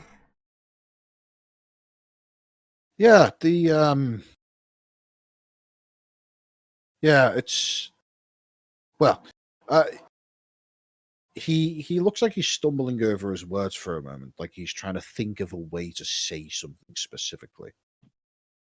And after a moment, he says, "Are any of you familiar with enchanting things?" A bit. Well, I think we all we dabble. I've heard all about of us it. all of us dabble a bit in the magic arts. It's usually more illusions and stuff. But Would that be an Right, Arcana it- roll by chance? It would, yes. an arcana roll it is. I actually might know something about this. Very well could. So might I. Nope. Thanks. Sorry. Motch, are you at your computer, or would you like me to roll on your behalf? Motch is currently traveling, so she might not be able to unmute right now. Arcana check. Right. She's just asked me to roll on her behalf, so I shall do so now. Assuming the character sheet loads up. There we go. And that's going to be one of those. Nice roll. Not a problem much. We'll see you when you are back home, and presumably we'll hear you slightly before that.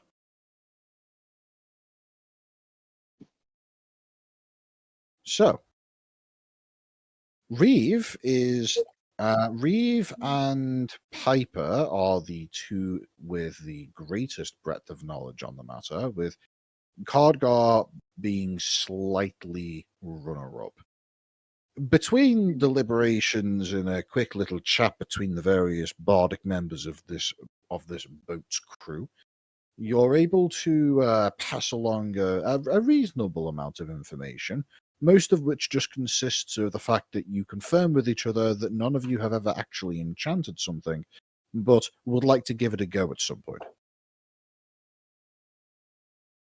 James, Like I said, Jake, heard of it. Jake then proceeds to say, well, it's something that most magic users can do at some point, but it's typically done by wizards like myself. You can enchant most of anything with something that kind of works. Best way to describe it. So you get something that can do something. So like a sword that can cut things, or a hammer that can whack a nail, and you a pretty simple enchantment that you can put on just about anything is something that just enhances its abilities. So Could with that you? bowl, yeah. Could you enchant a knife, like a normal, like dinner knife, to perfectly season anything it cuts through? Thinks for a moment, and then says, yeah, you probably need some exotic ingredients, but yeah, you could do that. Now there's a goal, guys.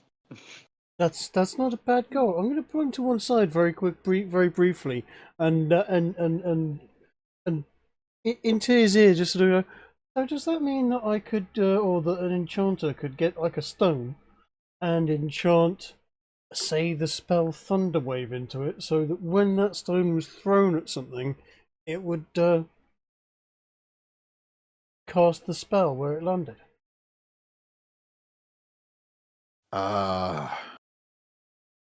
Yeah, but are you talking something that you could pick up and do it again, or are you talking just something where it'd be one and done?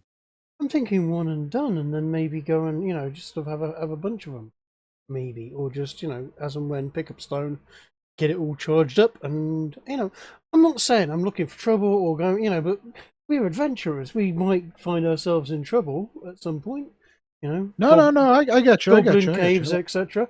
Might be handy to have something that got a spell pre-built into it that you could, lob and run away. Well, that wouldn't be an enchantment, you see. Right. Okay. That would there's some fairly standard magic that you can do that's admittedly a bit beyond my level that you could use to just kind of put any kind of spell on an item. That's okay. What It's sort of magic's that? I think it's called rune or something like that, maybe symbol. I don't know. But Okay. basically, what it does is you just kind of spend a bit of time with the. Usually, people use books, but you can put it on most things, and then as long as you don't move it around too much and disturb it, the spell just kind of sits there. And a bit later on, you can give it a toss, and there you go. Interesting. I once knew a guy who had a bag of holding that he'd keep a bunch of low-level magic spells stored in on I think it was like roof tiles or something. And in either case, what he'd do is he'd just pull one out and hook it at someone for hilarious results. That's exactly the sort of thing I was thinking of. Yeah, like a exactly that bag of rocks, essentially, that you can just lob at something. Don't need to hit magic bag of rocks. Magic bag of rocks that you could just reach into, grab something, lob it at someone or something. Say a bunch of goblins or whatever, and then leg it or loot them. What we've just described here, that's not enchanting, just to be clear. Right. Enchanting is where you take magic and you put it onto something permanently. Right. So, you know, a sword that does a thing, or shoes that make you run Yeah. fast. Yeah, so let's say if you had a doorknob Right. and you used a hammer and chisel to like put your initials on the doorknob. Okay. That doorknob now has your initials on it for good. Yeah. And you could get them off there, but it would take a lot of work and it wouldn't be worth it. That's like what enchanting is, except enchanting does magic things and it's very expensive. Ooh, okay. Making that bowl ring as loud as it did, it cost the church 25 gold. Oh, Only 25. Well, yeah. It's only a simple enchantment. You know, that's not bad. Think of what that could do for our instruments. I was just thinking that. An enchantment to just make your instruments louder? Louder Yeah. and maybe, you know, appropriately tuned. Hmm. Maybe adding some Whoa. echoey effect. Echoey effects, a bit of a, you know, like a wobble sound to it or whatever. Yeah, like a No, reverb. no, no, no. Yeah. When okay, you could Perhaps we could like store the could do- magic in little boxes Okay. and activate them by pressing pedals. Yeah, yeah, exactly what I was thinking. Something you can just tread on, and Maloot goes, you know, extra sound effect on it. I'm At this not point, sure you where I could- got the like name this from, idea. but how about if we got like a loop and we put a little bar on it that gave it that wobble, something to like a whammy bar. Oh, that's easy enough. We just need something that will just wobble the loot just a little bit and release the tension and then increase it again. You could do that with your fingers if you drain enough. Yeah. But At this point, you see as you look at Jake, you could see like gears turning in his head, and after a moment, he says, "Well, everything that you just said is something that you could do, but it would run you like thousands of gold pieces, man. Like, I don't know how much money you got in those little pockets of yours." Not thousands. No, not thousands. what if we just had only one effect for now? Or- Yeah, Oh. can you layer it? What if one of us learned how to do it? I mean, if you learn how to do it yourself, that definitely takes some of the cost out of it, but not much. right. Well, do you have to pay someone to teach you? Well, yeah, I'd imagine. Well, yeah. To enchant something, it's a long time. You have to spend like a couple hours a day just kind of concentrating on the thing and pouring your magic into it. So if you can pay someone else to do that, and then that effectively becomes a job. That's how I did the bowl. I spent like, I think it was like 6 hours a day for a month, just kind of etching the magic into the bowl over time until it finally stuck. 6 And, hours. Hold on a second. 6 hours a day for a month.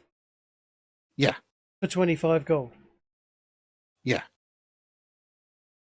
You sold yourself too cheap, mate. No, I That's didn't. yeah. A month. That's 1 gold a day Yeah, about that. for 6 hours work. It's for the church. I mean, If it was just some yeah, random bozo, I'd charge him twice that. I would hope so. Yeah, but there's doing good and then there's getting ripped off. I mean, Yeah, you should have charged them like at least twice that. Oof. You know that concert we played the other day. Yeah. Yeah, we got paid a lot more than that for like a couple of hours work. Well, I bet. You did something that they'd never seen before. Yeah, I mean everyone, but you know that was what you did was a bold. That was exciting to me. That was a thing. That was a sound I'd not heard before, man. That was wild, and that's lasting. A lasting effect. I'm just saying. I think I think as you you're value saying this, value yourself too cheap, mate. as you're saying this, you could see a look of oh god, did I make a mistake beginning to slowly creep into his mind. And I see this, and I was like, don't. I'll try to put my hand on his shoulder, but I can't reach it, or just on his hand or something. I was going, think of it as a learning experience. Don't worry about it. But in the future, mate, you've got skills. Skills, but you can. You're only in here for you're only on the wheel once. Well, you might come back on the wheel, but you don't remember it. So you make the most out of your life, dude. He doesn't say anything in response to that. You could just You've got you can see he's not man. looking. He's not looking at you. He's just kind of staring off into the corner, just soaking in the words. You've got. I mean, honestly, mate, you've got powers. You can push boats downriver with with magic. Yeah. Now I can't do that. I can do other magics, but you can do that. Your magic is not more or less valuable than ours. We bring a bit of joviality to people, and in a hard life, and they pay us for that. You performing big services. You can do big things with your life, mate. Anyway, I don't want to bum you out or anything. I just think you're worth a lot. You've got skills. 25 gold for a month's work. Bloody hell. Maybe I'll have to open up a side business back home. I think so. You can enchant how stuff. You should be enchanting stuff and then charging people 100 gold, 200 gold, whatever for enchanted thing. People back in Noblesgate can't afford that. No, but you might be able to bring people to Noblesgate to your store to buy things, and then they will spend their money elsewhere in Noblesgate. Yeah, and bring more wealth to everybody else around there as well. Your fisherman guy might be able to get a silver for every fish that he gets, and suddenly he can buy himself nicer things for his house. How much money are you making per trip going up and down the river selling goods? No, that's not what this is a resupply. Right? Yeah, it's a resupply. You're not charging for it. Well, no, This is your time. He's supplying his. I'm He's supplying his own shop. I'm supplying myself. Yeah. Yeah, but you still want to build your time. Not to To himself. No, to his business. Take it as a wage. I mean, yeah, but he'll run his business down if he does that too much. You've never run a shop, have you? No, I go around blowing trumpets. Right. Those on trumpets, those are Right, bagpipes, and they make elephant in. Yeah, it's six trumpets stabbed in a sheep. What of it? Okay. Well, okay. Whatever. Okay. We're getting up to the split in the river. I need to get back out there and make sure that. Talk to you later. Right. He quickly snatches another fish stick and makes his way out. Piper, Bobby, I think I have an idea. Yeah? Well, I think I'll make Jake there. He's not like folk, so maybe we can run up a business for him when we perform down in Varpak. But my idea, he said it was 1,000 gold. Why don't we get someone to sponsor us and say, look, you give us the enchanted stuff, and when we make the 1,000 gold, so look how much we made in that small town. Think how much we're going to make in Varpak. Which we convince them how good we are. We could get those magic boxes for free. I mean, maybe. Not a bad idea. With our charisma, how could we fail? I don't know. You're supposed to be strong, and you were supposed to be throwing me across the river onto the shore, and you managed to nearly dunk me in there at first. So I'm not so sure. It worked out okay. You got to have a dramatic feather fall across the way. Fair and enough. on your way back, you got to dance on invisible hands. Fair. You know, thinking about these boxes, we've got to make sure that we get in on this with like copyrights or something. We've got to make sure that What's we copyright? are something that make sure that we are named on these things. We've got a piece of them, you know, like Earth, Wind, and Shire magical musical amplifiers. We could have a Bobby box, a Piper box. You know, Why you not know- call them Shirethizers? because no one will remember that name. I can't remember it now. What was it again? I don't know. I mean, it got to be better than Jake. It's more complicated. I mean, there's that. Yeah. That's the thing. If we get this guy as our sponsor, what are we going to do? We're going to stand up on stage and go, "Oh, a big thanks to our sponsor, Jake or Jack or John or whatever his name was."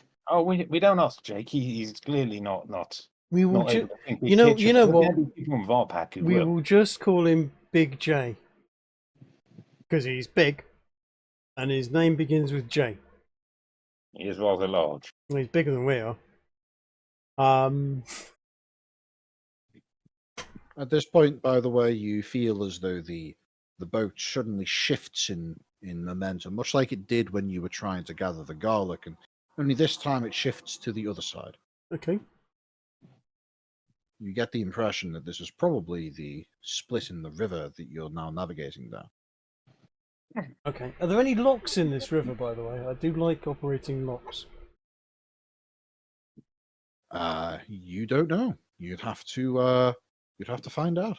Although I imagine locks are a bit tricky to operate as a halfling. Well, not if you have the key. No. They're tricky. And I imagine the three. No. I imagine your specific halfling would have much more of an issue than most others. Yes. Yes. I doubt he would be able to open a sluice.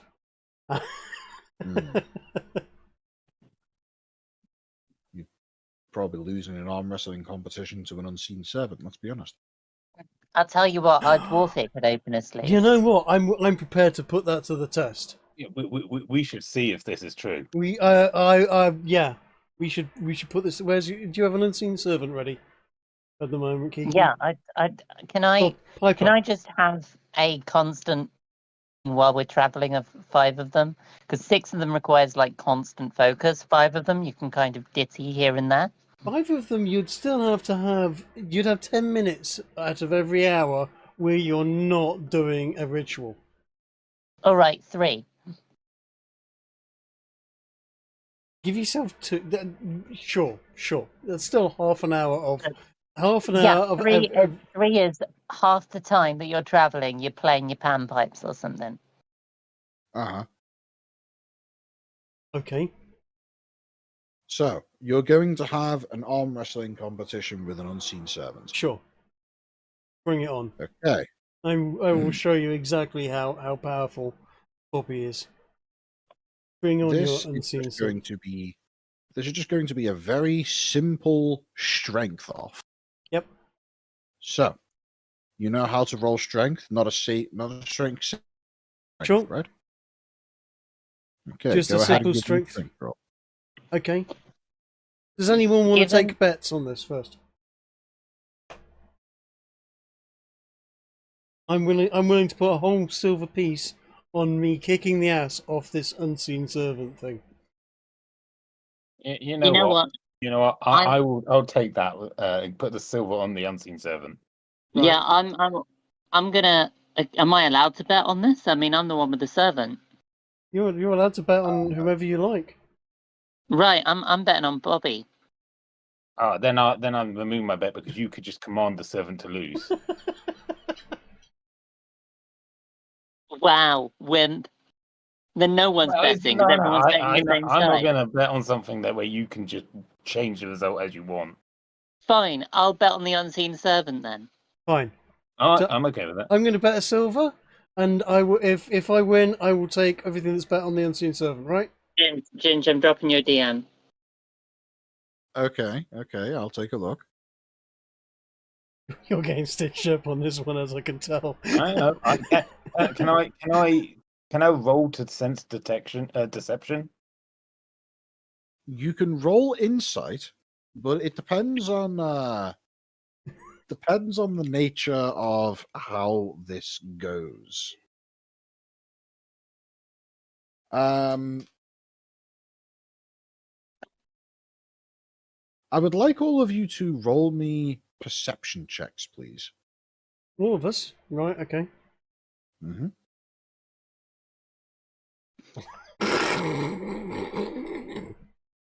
So clearly, whatever it is that you're looking for fails. I am oblivious to whatever is going on. Yeah, I have. I'm not sure if I'm on a boat or not.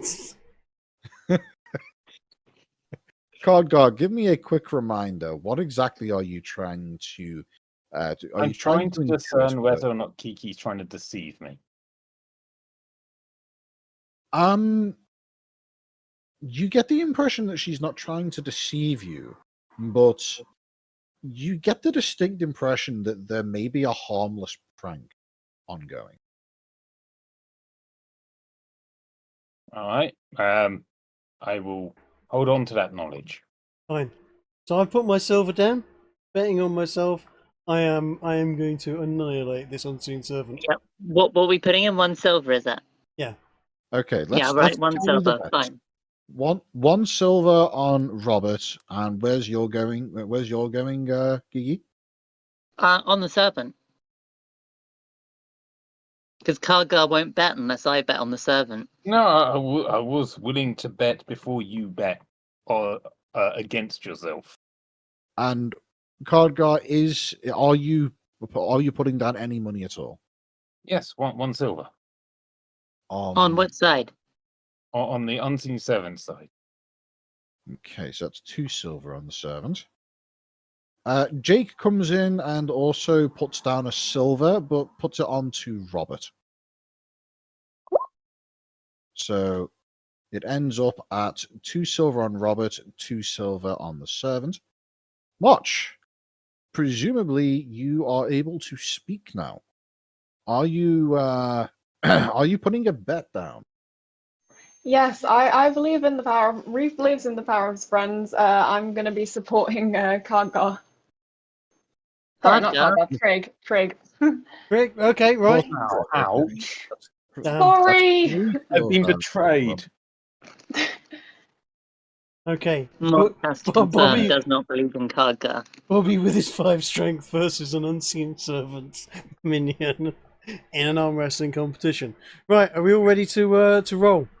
I've got a 1 in 20 chance of winning this. Give me just a moment. Right, okay. Am I able to give an unseen servant bardic inspiration, by the way?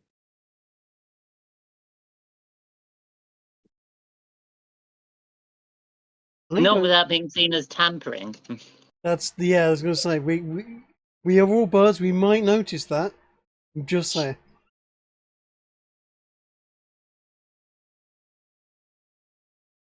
Okay. I've just DM'd Motch a message.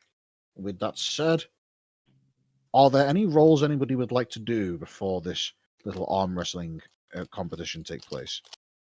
And regarding inspiring an unseen servant, normally I would say no. However, I would argue that you can inspire Kiki, which, for reasons that I can't be bothered trying to justify, will transfer to the servant. No, I'm not up for this. I think that's cheating. I'm not up for cheating on this. Yep, fair enough. Thank you. Yeah, fair enough. So you're clearly not going to be cheating. Right, good. Straightforward strength roll then. Okay. Go ahead and roll your strength. I will roll a value that is a strength roll. Obviously, I don't have a unseen servant player character sheet to roll from.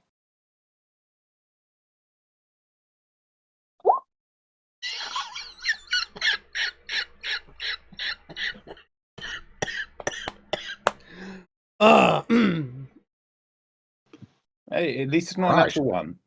It's not. It's a dirty 2. It's worse than a natural one, because a natural one would trigger his halfling lucky and he could re-roll it. Yeah, literally. That'd be true. Well, As I said, I have a Robert- 1 in 20 chance of winning this. there is a small table with 2 seats on either side, Hmm. potentially able to seat up to 4 individuals. Thanks to the short nature of most of your party, it's actually quite a spacious area. Sitting down and reaching across, your hand is met with the grasp of another entity, with push against your own hand, gradually increasing in force until the point at which you are simply unable to resist, and the back of your palm hits the table. You have lost to a literal non-existent entity. Congratulations. Oh, Right. Okay. Cargo just laughs heartily at this and slaps you on the back, Teresa. Yep. Better luck next time. It's okay. This In a visible state of shock, Jake says, "Best 2 out of 3." done. No, Done. I'm. Oh, you know what? Go on. I'm game. Go on, Let's then. do it. Go on. This is entertaining. This is worth a silver No, coin no, either no, way. no. We take this. This is the result of this match. We're going to take our winnings, and if we want to bet again, we'll do it a second time. So, all right. How much have I won then? I think we're up a silver each. The amount of silver on the servant was 2, so split 2 silver between the 2 of you. Yep. Let me know Nice. if you can't handle that maths. All right. Let's. I'm game. This is just entertaining now. Okay. Yep. Oh, I'll wait, no. stick another silver It in would be for more round No, 2. it would be It'd more because it'd be more than that. 'Cause 3 people there's bet on me, 5 wasn't- silver in the pot. yeah, 3 people bet on Robert. So you guys keep your silver that you bet, and you will take 1 and 1.5. 1.5. gold, or silver rather, on top. 1.5 silver. Yep. I'm Nice. sure someone's got some copper to split. Yeah, just 5 well, 5 if- copper. I'm sure you can figure it out.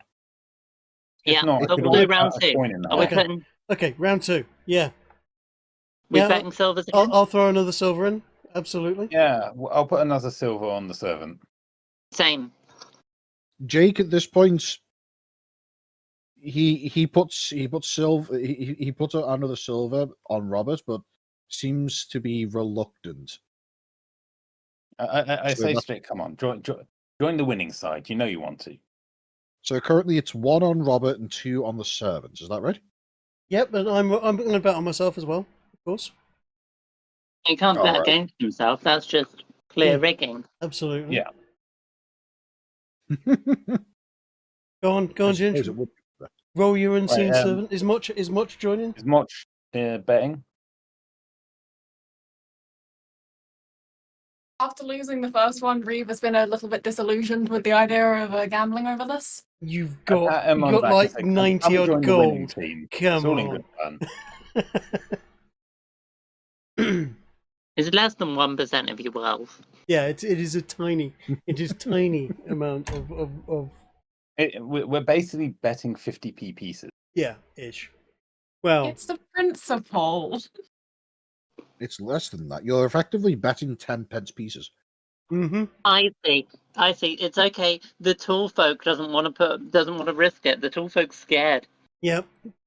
Ginge, roll your unseen servant strength roll. Mm-hmm. Let's see what I've got to beat this time. 8. Fucking hell, what is it? Arnold Schwarzenegger thing?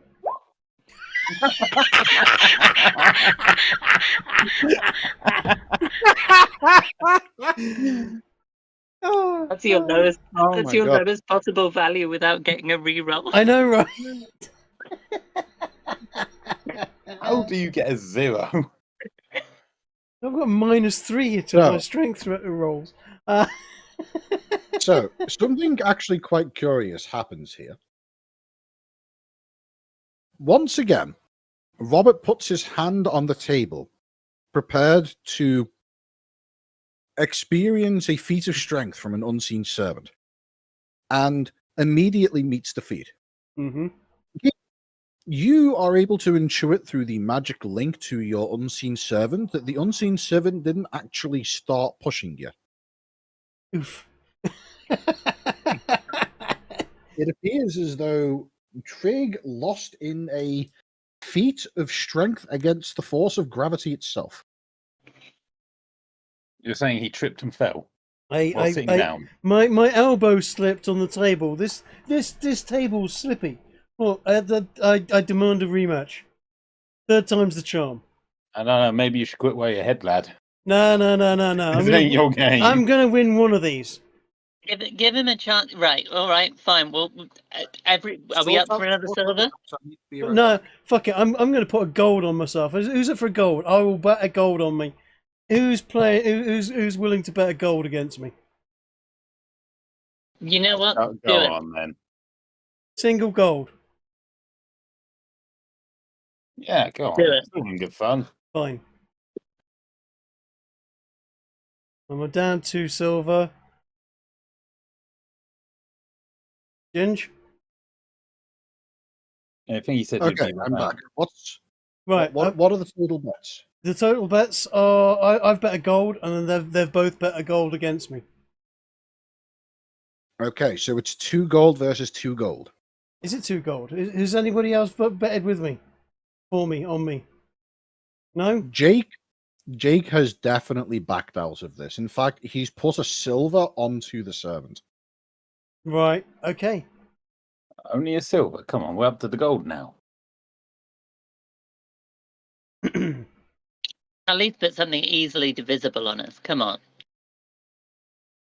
No, it's okay. Don't worry. I could take 2 gold. It doesn't matter to me. If I win, I take the pot, right? Well, you and Jake take the bot. Well, if he bets So on Jake me, bet against him. he's bet against me. Oh, He has. Yeah. At this Ginge. point, Robert is the only person. Ginge, roll the unseen servant. All right. Nope, that's not the right thing. There we go. 11. this thing's getting stronger. It is. Right now, Ginge, do you remember how I had inspiration for recounting the previous episode before? You gave me an point of inspiration. I will be using that if I fail this roll. Sure, this is DM inspiration, not bardic This inspiration. is DM inspiration, yes. Oh, nearly. Oh well. Are you going to DM inspire? Fucking am.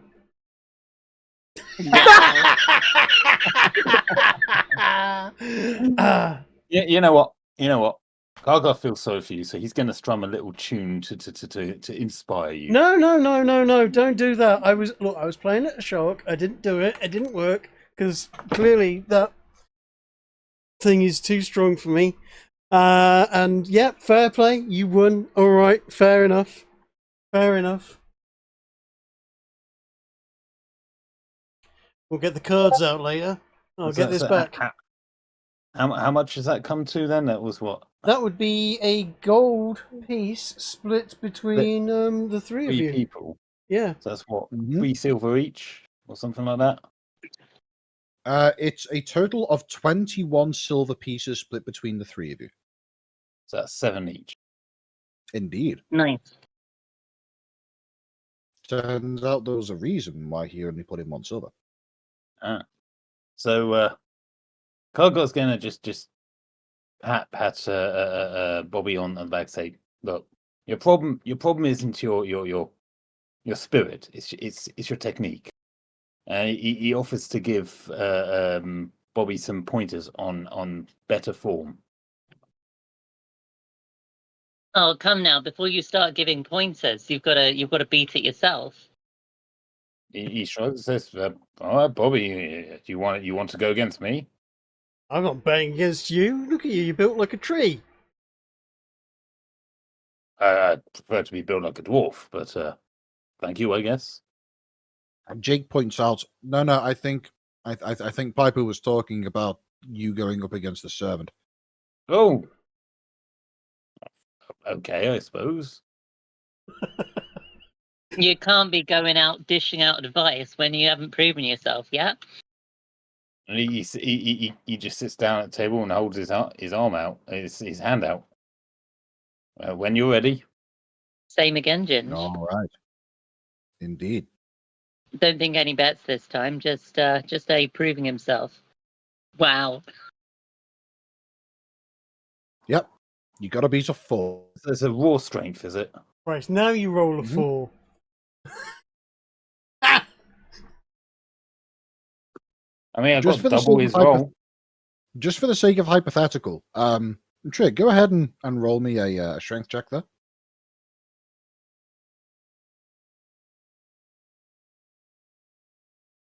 Shit. What a shame. What a shame. I know, right? Oof. God damn.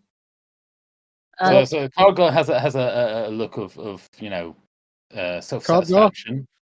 As you feel a what you suspect may be the feeling of an unseen servant's hand pushing against you, and as you do, you quickly muster up a modicum of strength, and just your hand just goes down as if you were putting up. You put in about as much effort as you suspect it would take to lift a lighter knife off of a countertop.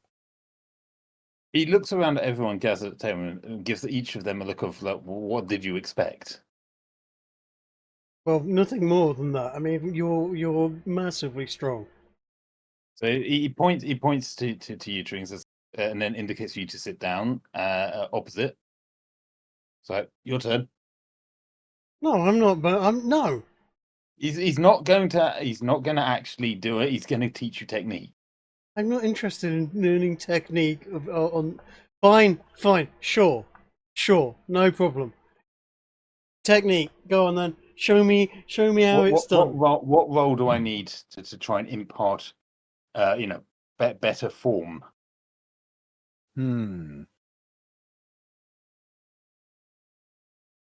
Much like you have with your strength, roll intelligence. Yeah, all right. I'm okay with that roll.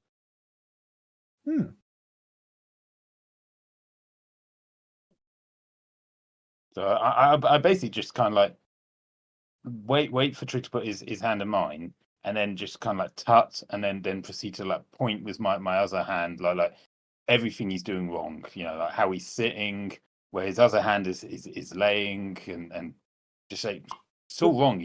Look, big guy. Unless I start going and picking up very heavy things and putting them down again a lot, it's not going to make a lot of difference.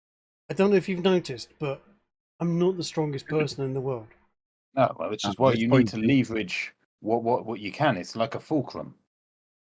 It might be worth learning, Bobby. I mean, some of those wenches are pretty big compared to you out here. Yeah, but that's all technique, darling. Jake puts in and says, Wink. You know, Robert, you might want to actually get that looked at one of the universities. That I think you might classify as a medical anomaly, though. I mean, I'm half the size of most people. I mean, so I'm half the strength. All right, we will get this sorted out. That's not how that works, mate. I've heard of interesting things like belts and trinkets and enchantments and so on that might be able to sort this problem out once and for all, no problem at all. You know what? You're not wrong. If you've got a few thousand gold lying around, you'll be able to find yourself something called a belt of giant strength. That's what I heard. That'll make you as strong as, well, a giant, probably. Fair enough. That's what I've heard. I've heard tell of these things. You could probably even get tattoos or all sorts of things. Now, I will give you a warning. Those kinds of magic items, people can learn to rely on them. There was a story that I heard once of a Goliath fellow who wore a belt of giant strength and used it to carry absurd amounts of weight around on his back at all times. He would he'd go around carrying but basically the whole stock of a shop, and just use that as a service. And then somebody hit him with an effect that turned off the belt, and he crushed himself to death. Oof. I've got laughs at how that would be a hilarious practical joke. Wait, Goliaths, aren't they pretty big anyway? Yeah, they are. They're massive fellows. 3 of you on top of each other. You know what? We could do that. We could get away with a Goliath. We just need a big Well, coat. You need a coat for that, surely. A big coat, couple of illusions. Need someone to change your voice as well. Like I said, couple of illusions. You lot are going to try and impersonate a Goliath. Why not? You know what? It would be a kicking opening to a gig. Yeah, I mean, we could do it with a few illusions and stuff by themselves. To be honest, We could also get onto those like entertainment vehicles, you know, that you see when the fair comes in, and you know they never let us on. We're never tall enough, but we impersonate Goliath. I reckon we could all get on there. At this point, Jake walks over to Reeve and puts his hand on the man's shoulder and says, "If you're going to be hanging around with this bunch, you're going to need good luck, friend." "Thanks for the gold," he says before walking out of the small cabin. my pleasure. Whilst Colgar's sitting there, he just looks at everyone, like expectantly asking if anyone wants to try their luck against him.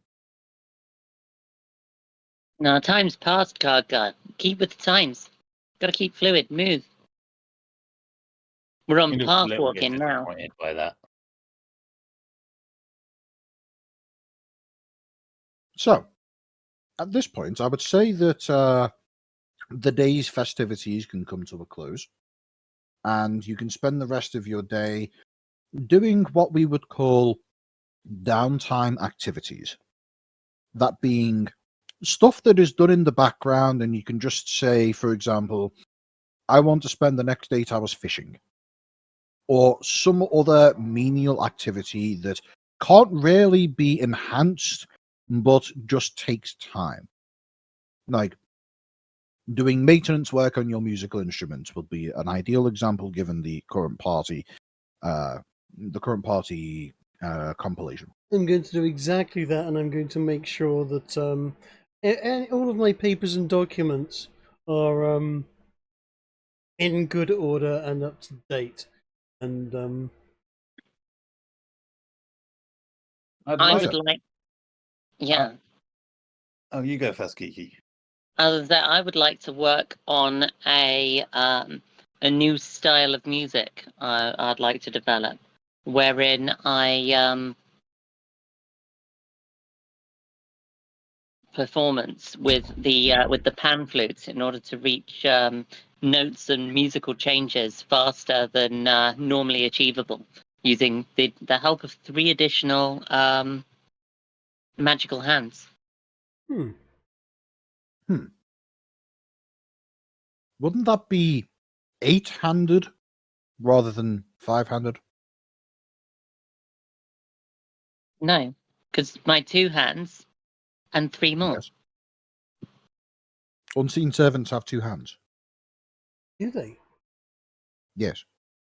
Really? I thought they were just a floating invisible hand, They like can sword. hold 2-handed objects.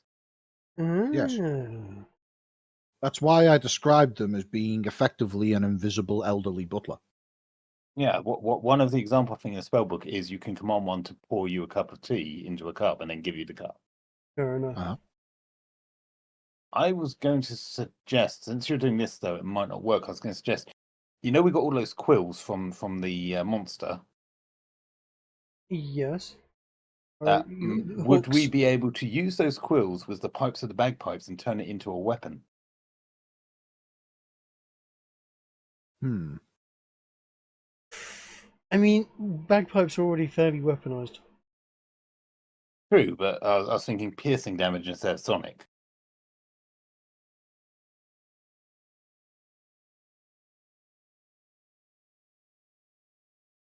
I mean, Kiki, it's your bagpipe, so it's ultimately you're cool. These barbs, they wouldn't work like darts because they have a slight curve to them. Would they work as fishing hooks? They absolutely would work as fishing hooks, but they would need to be fashioned into something for that purpose. Well, in that case, I'm going to have a bash at making a couple of them into fishing hooks with, maybe something that looks a bit like a fly or something attached to them. I would like to help with this as well, and I will allow Trig the use of my Tinker's tools to help, however that might affect the roll. I would say the pair of you can collaborate, gaining advantage in the final roll of the Tinker's tools. Okay, well, you would have to do the Tinker's tools, so I don't have any Tinker's tools on me. I know you don't, but it's a dex roll, and that means okay. I have a dex of -1. Yeah, no, I've got a dex of 18, so yeah, no, okay. So should we just use a dexterity? I'm not proficient with them, but dexterity roll. Yeah, I guess with advantage because I'm helping. I'll guide you to use the right tools. Okay. It would be with advantage, and I would also suggest that you use a bardic inspiration on this. Yeah, can I weave an inspiration into my performance?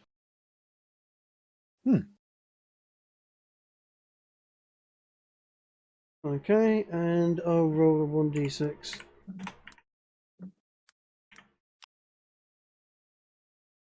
Nice. Giving me a total 18.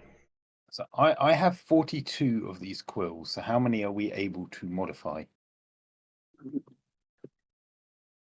Into fishhooks specifically? Or whatever trick. I thought Trick you wanted lures, didn't you? Oh, yeah. Well, there would be lures there would be flies, but with a hook in them, so that that way we don't have to be doing the illusory bait trick as we were doing previously. So basically, you're trying to fashion some kind of fishing tackle out of a mixture of materials. Yeah, because we were using illusory bait before, which was a bit of a pain in the ass to do. This time we're just going to try and make some essentially fishing flies for the hooks. I would say give me another roll with the Tinker's tools to determine the effectiveness of how good it is. That initial 18 is sufficient to fashion the barbs themselves into something that would be a very effective fishing hook so long as it was supplied with real bait. To get a lure of some kind would require additional effort. We could mooch, though. I would like to point out I am offering advantage, so that's not a natural one. No, let it be a natural one. Oh, okay. Well, the thing is, I typically don't count natural ones as natural ones because I'm lucky on ability checks. Oh, you would re-roll that regardless. Yeah, exactly. So go ahead and roll it again, but this time we're only counting the first number.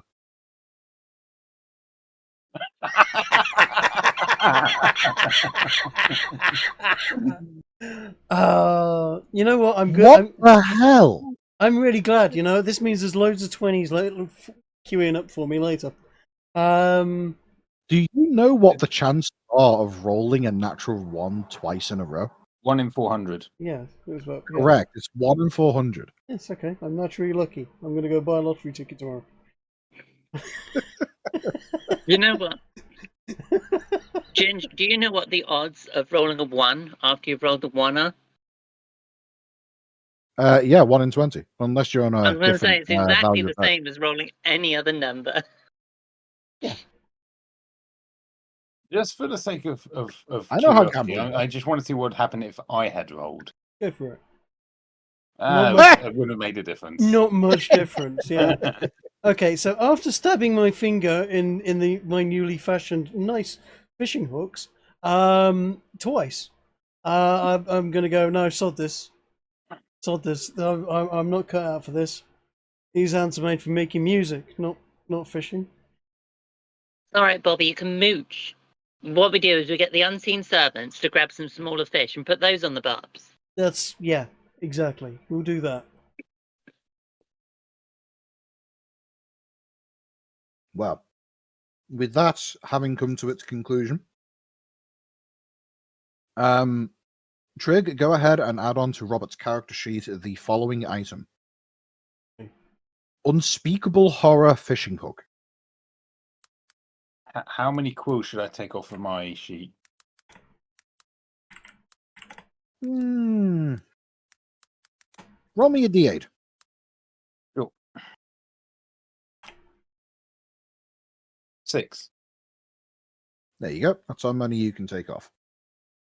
We'll say that the fishing hook consists of 3 of the barbs, but 3 more were broken in trying to fashion it together.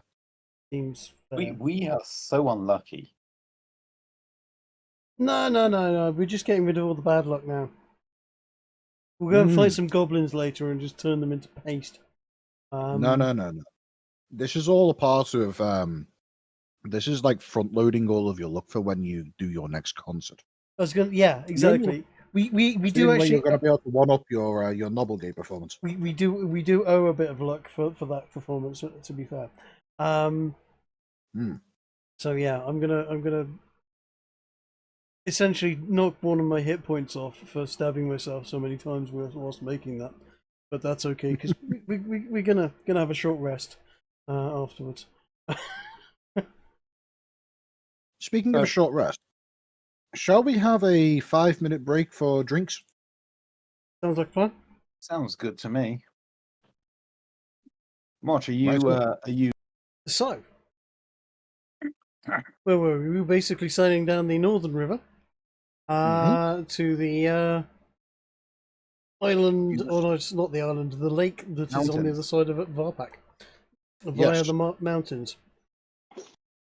In a move that is somewhat analogous to Mexico, you are currently sailing towards the Great Lake of Varpak. Awesome. The Mexicans are well known for their creativity in the naming of landmarks, such as Mexico City. Not as on the nose as the Australians, but not bad. Please don't tell me that Australians have a city called City. No, but they do have a beach called the 100 Mile Beach. I bet you can't guess how long it is. 99 miles. It's Isn't it like 17 miles? It's a bit bigger than 17 miles. They also have the Great Sandy Desert.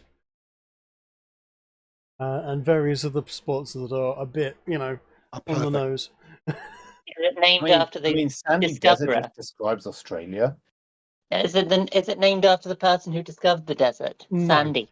No, it's not. It's just a big. We are talking about a desert that's basically the size of Texas.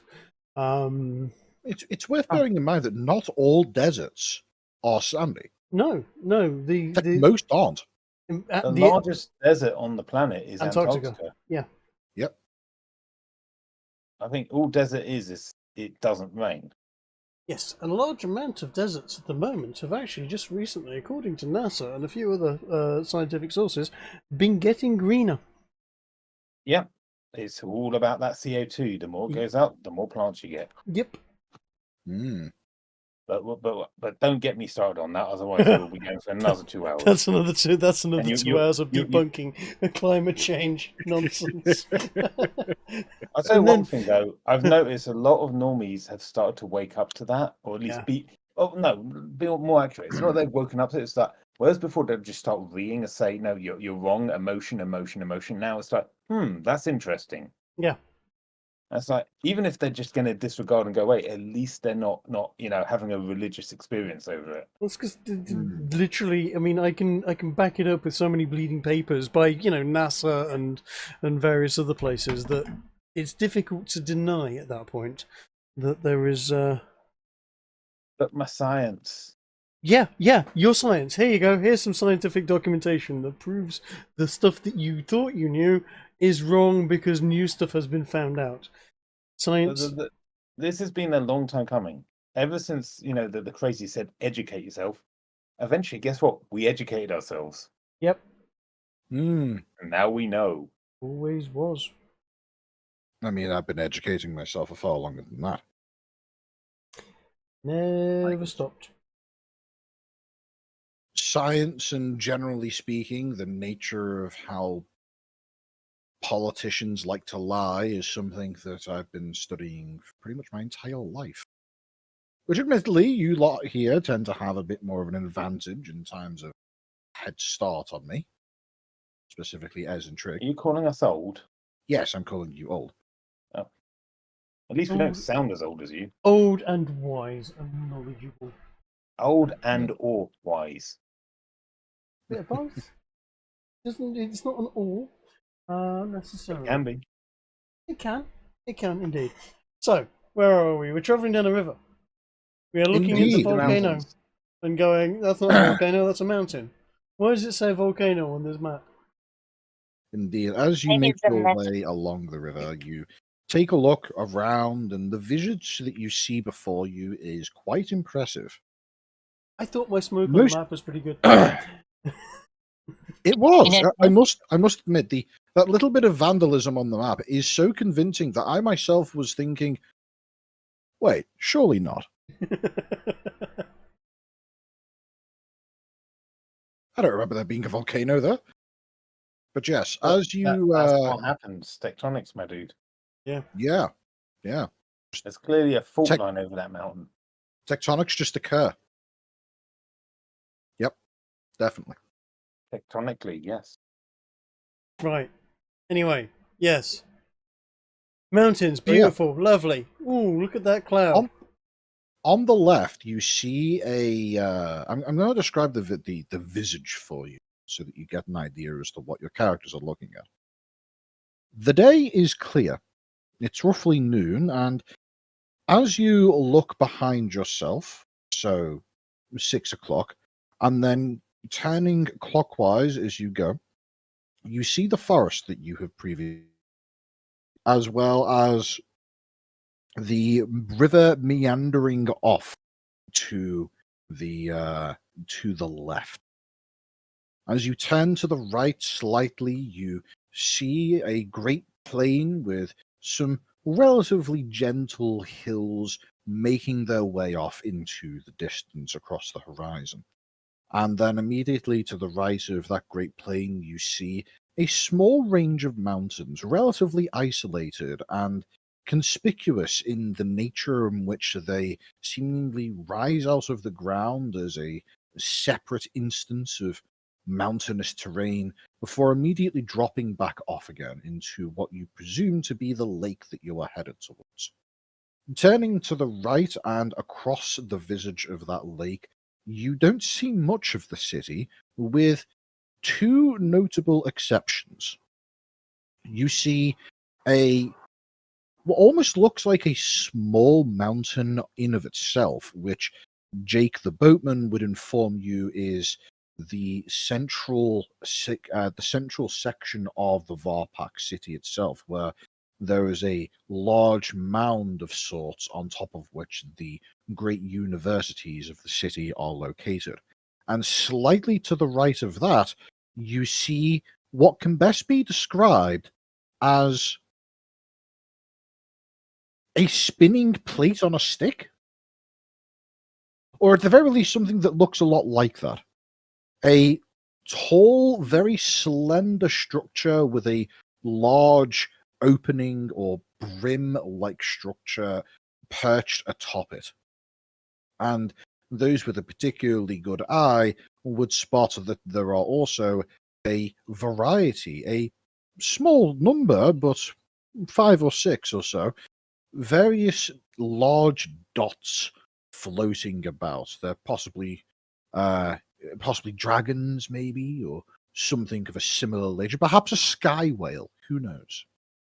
Continuing along the right of there, you see that the land carries on, and doesn't really give much in the way of additional features, being a largely open terrain until you are back at once again looking at the forest that you previously left.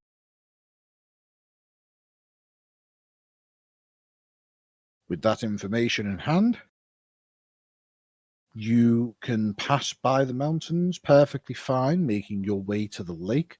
You would encounter a few little bits and pieces, some initial sources of civilization, a cottage or two located on the river. As you're traveling down, you would at one point see another similarly sized but clearly more well maintained boat traveling against the flow of the river. Those of you with a particularly keen ear will hear a noise that sounds something akin to a chuffing animal, something that sounds. If you've ever heard a cow making that kind of low rumbling noise that they use to gain each other's attention, the one that isn't a moo.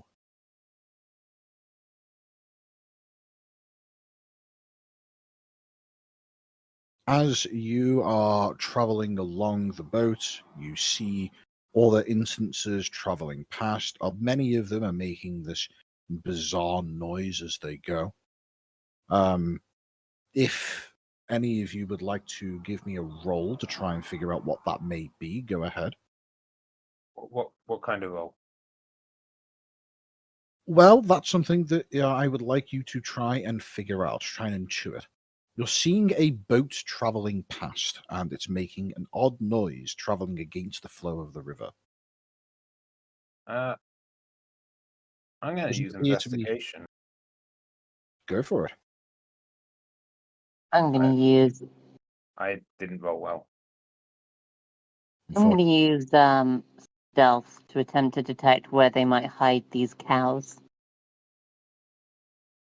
That would be less stealth and more perception. Perception is used for trying to see things. Stealth is used for trying to avoid being seen. Well, Kiki, yeah, how does but it feel that the best roll you've made this session was a stealth roll that you didn't need? I'm gonna Look, ask Jake if he knows what it is. Damn. Well, let me just do a quick roll here. Jake looks at you and says, "Oh, yeah, it's some thing that the dwarves have been experimenting with the last few years. They've got loads of it in the city. It's you know that thing that we cook on? Those little red rocks? They figured out a way to use those to make things move. I don't get it myself. I don't see why they can't just use a bit of magic. But apparently that's how they Coal do. power. Oh no. Oh Coal? no. What's coal? With the little red, the black. Firestones. Yeah, firestones and stuff. Oh, right, yeah, firestones, got you. I mean, Yeah. you don't have to use magic either. I mean, there's clearly energy coming off of them. Why not? Well, yeah, well, I don't know how they've done it, but they've managed to basically turn the little red rocks, the firestones, into paddles. It's weird. I don't get it. Oh, Cargo grumbles something about firestones in water makes steam turn something. oh no. Don't say steam engines. We'll have all sorts of the wrong people arriving listening now. It's okay. Last I heard, he's fallen out of love with trains. They never have. Well, as Cardgar mentions, Firestone plus water, Jake does look at you and says, "Yeah, I think water's got something to do with it." He nods at Jake and James, or whatever his name is, and says, You got him first time. Jake, then. Wait, what is his name? It's Jake. Okay. There are so many always been Jake Jake. names in this campaign. It's No, understandable. no, there's one. There is one fucking J name in this campaign. It's Jake. That's it. That's all there is. I feel on this boat trip we've met every possible version of a name starting with J. Only by you and We literally haven't. Ginge. I blame the DM. Yeah, if you were going to want him to be memorable, you could have named him something more imaginative than Jack.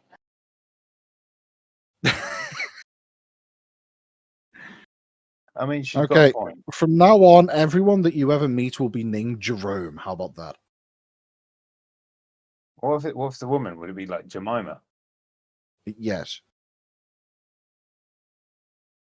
Or Well, Jerome. actually, no, it will be Jerome. Oh God! Depending on depending on the accent, it might be pronounced as Jeremy. Okay, I'm just curious how long you can keep this little thing going. Let's find out, shall we?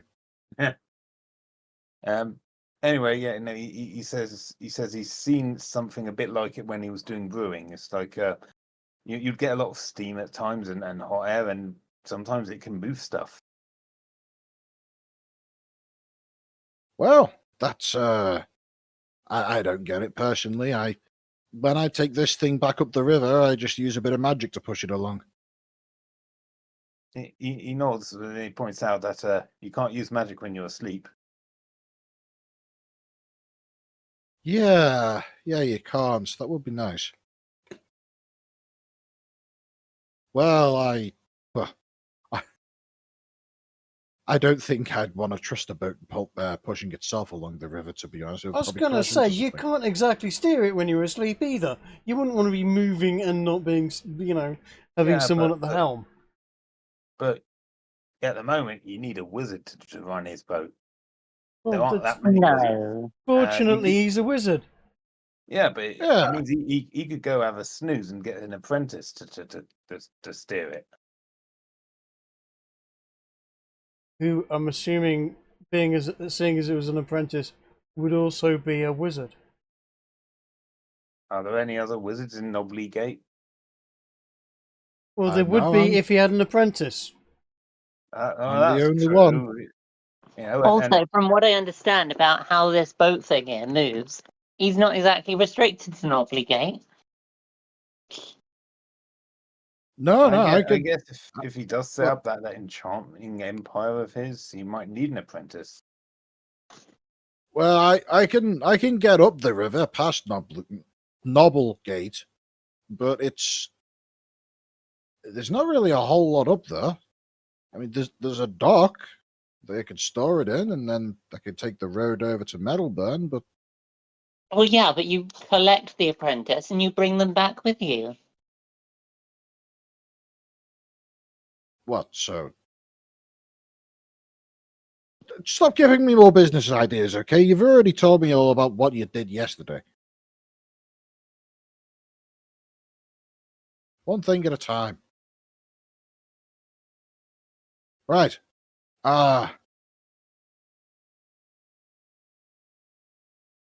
Right. So that lake. We are going to be passing over it, and recently there's been some trouble with wildlife. That big old tentacly thing was one of the reasons why it had me so freaked out was because it kind of reminded me of a tale of an old octopus that lived in the lake at one time recently. It was a big thing, pulled small boats like this under the water and sank them. Another group of adventurers took it out eventually, but I was thinking maybe it had come back and was hunting for new prey or something. So thank you all for taking that out. Oh, no worries. That was a bit of fun. So you reckon there's more like that in this lake then? Well, that thing that you guys killed the other night was different. That was something that I don't think belongs in Yisrael. But there was definitely, well, you guys know what an octopus is, right? Do we? Roll nature checks. Is it something to do with 8 cats?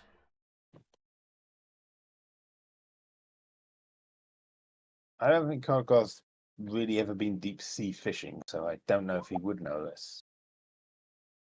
I'd say, as far as Piper is concerned, yes, it is. It's an it's an amalgamation of. Oh no, and- because I'm a lucky halfling. Oh yes, that's right. So you got the 21 instead of the 2. Okay, so what I'm about to describe is what Reeve thinks. An octopus is a chimeric style entity created by a malevolent wizard centuries ago. It's effectively just consists of 8 very large cats, all kind of stitched together. Lives in the sea and hunts things. But what Cardgar and Robert know is that an octopus is a weird creature that's not a fish, but it still lives in water. However, Piper is able to confirm that an octopus is in fact not a fish, does live in water, and has tentacles that are quite unlike the ones that were on the creature that was killed a few nights ago, and most importantly, does come from this plane of reality, and so as a result is typically quite a safe creature to be around. However, as Jake describes the octopus in question as being about as large as 2 or 3 of the boats that you're on stuck together, Piper would be able to confirm that octopuses typically don't get anywhere near that big. Yeah, that seems mad big for an octopus. And Jake just simply nods along and says, "Yeah, it was. It was huge."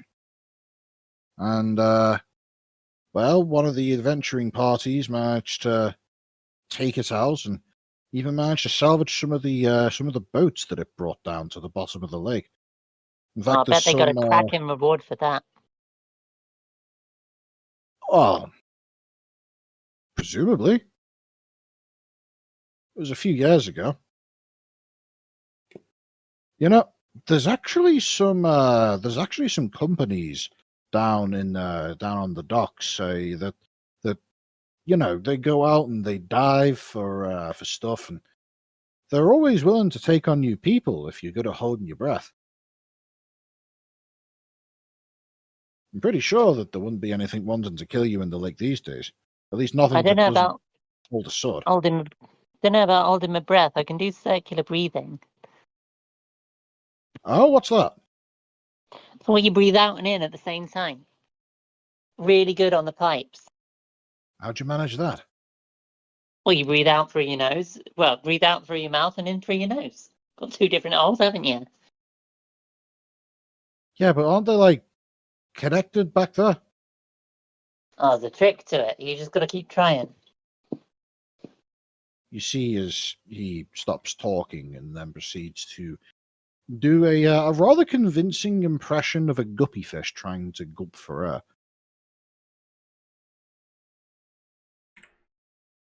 Oh, you're nearly there. Give it a few more days. You might get it. Ah, days of this? Oh, that must be a bard thing. I can't do that. Roll me a deception check, Kiki. Oh, here we go. It's not actually And a deception thing. No, but I would like to very much encourage him that he can do it. You managed to blag your way through a bit of nonsense about how with the right training it's possible to inflate one lung whilst deflating the other in order to get circular breathing to work. And you do so with a convincing enough a convincing enough assuredness in your voice that you end up convincing this poor boatman that there's just some aspect of controlling one's inner self in order to be able to get this to work that he simply has never tried to achieve and so can't do it immediately. You get It is the an actual impression thing, that by the way, Ginge. yeah, I know, but circular breathing is very much a misnomer because the out breath that you do whilst breathing in is achieved by inflating your cheeks and then using your cheeks to blow Yeah. about a second worth of air into whatever musical instrument you're playing. Yeah, you're basically holding air pressure in your mouth whilst you're taking snap breaths in through your nose as you go. But you can, as a result, sustain very, very long notes, almost indefinitely. Mm-hmm. I never mastered it. I used to play the oboe, and trying to circular breathe would render me. I would hyperventilate and pass out. That makes sense. I broke several oboes in the process, which are very expensive, so I stopped playing. On oboes, a particularly high, a particularly demanding instrument in terms of volume of air to play. It's not about volume of air because they've actually got a very small reed. So what you have to do is you have to purse your lips and blow through it, and keep quite a lot of pressure up. I never wanted to play it. I wanted to play. I wanted to play the clarinet because I wanted to play the saxophone. I wanted to play the saxophone and the guitar, and they were like, "No, and we don't have any clarinets left, so you can play the oboe. It's the fingering's basically the same. You know, if you master that, you'll be able to play the clarinet and other things." And the oboe basically finished me off because it was so fucking hard. It's untrue. It's one of the most difficult woodwind instruments there is. As far as I know about the oboe, it's effectively just a clarinet, but like the bass version. No, because you get more bassy tones out of the clarinet. The reed for it is a double reed rather than a single reed. And yeah, no, you have to really keep a lot of pressure up, and you have to purse your lips and make them vibrate as you're blowing through them, and it makes your face go numb. Well, yeah, it's just difficult, is what it is. And it's not even a really nice sound unless you're an absolute master at it. It's a bit sort of, yeah, it's not my favorite instrument. But everyone had to learn a musical instrument at school, and they wouldn't let me play the guitar because they were twats. I'm like, no, you're not going to play rock music at our school. We play classical music here. I'm sure they would have agreed if you'd insisted that you were trying to play country. Nope. It was orchestral type music, and that was it. You could play violins and all of that type of stuff that you'd find in an orchestra, but anything that was associated with rock and roll and all of that radical anarchist stuff was deeply frowned upon. I had a kid at one of the schools I went to who was quite popular with the music teacher and would spend every time that everyone else was out playing on the fields, instead inside school hall, playing the pipe organ and just blasting out across the playing fields Cthulhu-esque dirges. Okay, that's pretty fucking cool. Not gonna lie. Cool. Anyway, sidetracked off to with regard to circular breathing. Yep. Where were we? With Bards, we're all about sidetracking. So, as you continue along on the barge, you manage to make your way onto the actual lake itself. You see as the river widens out and eventually begins to get to the point where you can see that this is actually quite a large lake. Looking at your map, you can see that one of the most narrow points in the lake should just be slightly to your right, and yet looking in that direction, the only indication that there is another shore is the fact that, well, you can see a fair bit more of the city skyline that is that is Varpak now. At this relatively low elevation above the water, you have no indication as to how far away the opposite shore may be. At this, you simply look to Jake, who says, well, it's going to be at least another half day before we get there. And by the time we do, it'll be just about sundown. So, you know what? I think it's time to speed things up a little. And you see as he makes his way over to the cabin at the back of the barge, and he then says, all right, I don't want anybody to disturb me while I'm back here, but if we're about to crash into anything, let me know.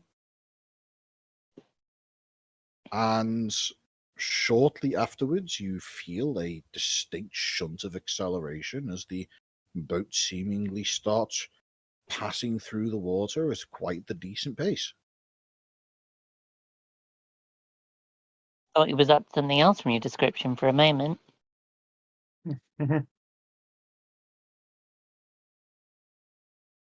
So we're speeding across the lake now, yes? Uh-huh. You're now making your way across the water at a pretty decent pace. You notice that it seems as though the the water itself is seemingly forming a small wave behind the boat, and it's effectively causing the barge to not quite surf, but just about. It's less floating and more being pushed along by the water at this point. Like a fridge on a wave of earth. Correct. Much like a fridge would on a wave of earth. That is such an esoteric. I know, isn't it? It's fucking great. Am I going to have to get the picture out? Yes, I please still have do, the as a picture. matter of fact. I don't know if I've still got it. Oh, yeah, it's in this folder. I just don't know what I called it.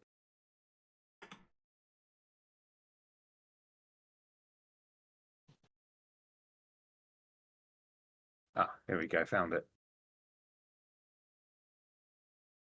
For the benefit of Motch, I suppose, since she was not present for this. Uh-huh. Mhm. Make sure to include that in the recording there, Trick. I will. I'm just. I'm disappointed. To be honest, I am disappointed you used that one. If you didn't want that one, you should have used the one that you have. I used the one I have. This is the one you did, which was an adaptation of my original work. Not jumping over. Why? There we go. Hold on a second.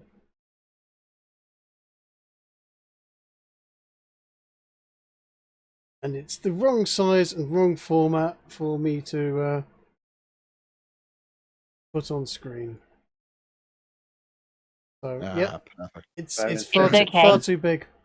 Instead, You're the just put video it in the editor. chat. You can put it up in post. Look at that picture. Look at that incredible hand-drawn thing that you've just added Yeah, in look post. at it. It's incredible, isn't it? The line work is just phenomenal, and especially the... Is it coloured? Mine wasn't, as it was. It has colours in it, mostly black and white. Yep. Yeah, colours are shades of colours. Yeah, totally. That one 50 you of them. put up there is too big. Okay, well we can do it that way. There you go. There you go. There's the image, which was the a copy of the image that I did on the fly during the episode. Yeah.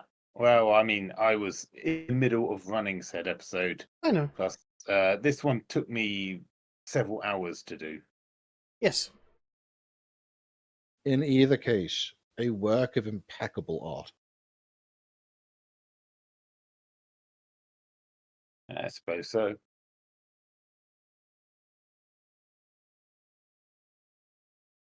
The other one.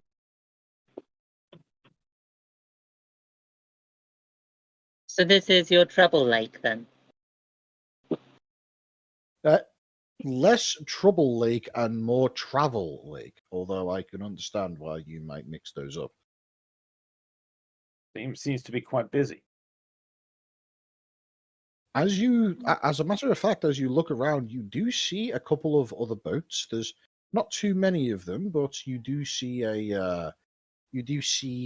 well, there's one reasonably sized vessel over to your left, which you suspect to be some kind of fishing vessel, and you see another one which is again similar in scale to the barge that you're on, only with a bit more effort put into it. You suspect a bit more money put into it, and as a result, you see that it does appear to be powered and making its way in roughly the opposite direction to what you were. You think perhaps it may be possible that they're headed towards the other inlet river of the Great Lake of Varpak. So, now how that long you're does it out on normally the take river, to cross the travel lake? are you asking this of the DM or of James? No, in character. Okay. I can't believe I'm still calling you James. Jesus Christ. As you ask this of Jake, he looks at you and says, "Oh, it's usually about 12 hours, depending on the pace. Now that I've got things going at a more brisk thing, I reckon I reckon we should be there by sundown at the latest, probably closer to an hour before." Turn to Bobby and say, "Perfect time to test those new hooks we made." You're gonna try fishing? Yeah, why not? I don't think you'll have much success at this pace. Look over That there. sounds like quitter talk. That's a fishing boat over there, and it's staying still. We're not. Yes, but You they know what? they don't have these lures that he made. Have you seen them? I'm gonna get some hands together so that we can get some small fish to mooch off of. I would say that would work in the river due to the shallow nature of the river. That wouldn't work in the lake. It's far too big. It's far too deep. Well, no small fish coming towards the surface to gulp for air. I wouldn't say so. No, you'd need You to know find a what? shallow. It might work if someone else, like Khadgar, for example, throws something in the river. Fuck, you can't have the lighter. Throws At that, Khadgar goes to pick you up, and then stops. Oh wait, you don't mean you. No, I'm the same size as you. No, you are Actually, I very think you're a much little not. bit shorter than me. Well, fine, but I mean, like breadcrumbs or something to make it look like they've got things landing on the water that they can eat. They eat like the little mosquitoes and things, don't they? I mean, I've still got some of that bread left over. Do we have Going a some of bit the? stale now. Do we have any bits of fish left over or anything like that? Well, it has been another sunset. It has been another day since then, so it's entirely possible that the party of a dwarf, two hobbits, and a human might not have eaten everything. The fish guts. Yeah, I'll just stick it on the end of the hook, wrap it round, and then throw a line over, and just let it drag. And if anything can swim and catch onto it, they can. I'm going to say roll me a d20. A d20. Yes. I will roll you a d20. If you get a 15 or higher, then you succeed. I got a 9. I'd offer And you bardic inspiration, but actually it would work if you rolled a 6. It wouldn't. It's not worth it. can my hands grant advantage? How? I'm going to say no. Really? They can't like disturb the water in a way that would allure fish towards the surface or towards his his Oh. fishing line. How fast are we moving at the moment in terms of miles an hour, would you say? In terms of miles an hour, I would say this is probably somewhere around 6 or 7. Oh, you can How about- definitely fish at 6 knots. 6 knots is not 6 miles an hour. No, that's more 5 knots. Yeah, sorry. How could you get that wrong, Trig? That's just embarrassing. a nautical mile or knot is not that much different at that small number.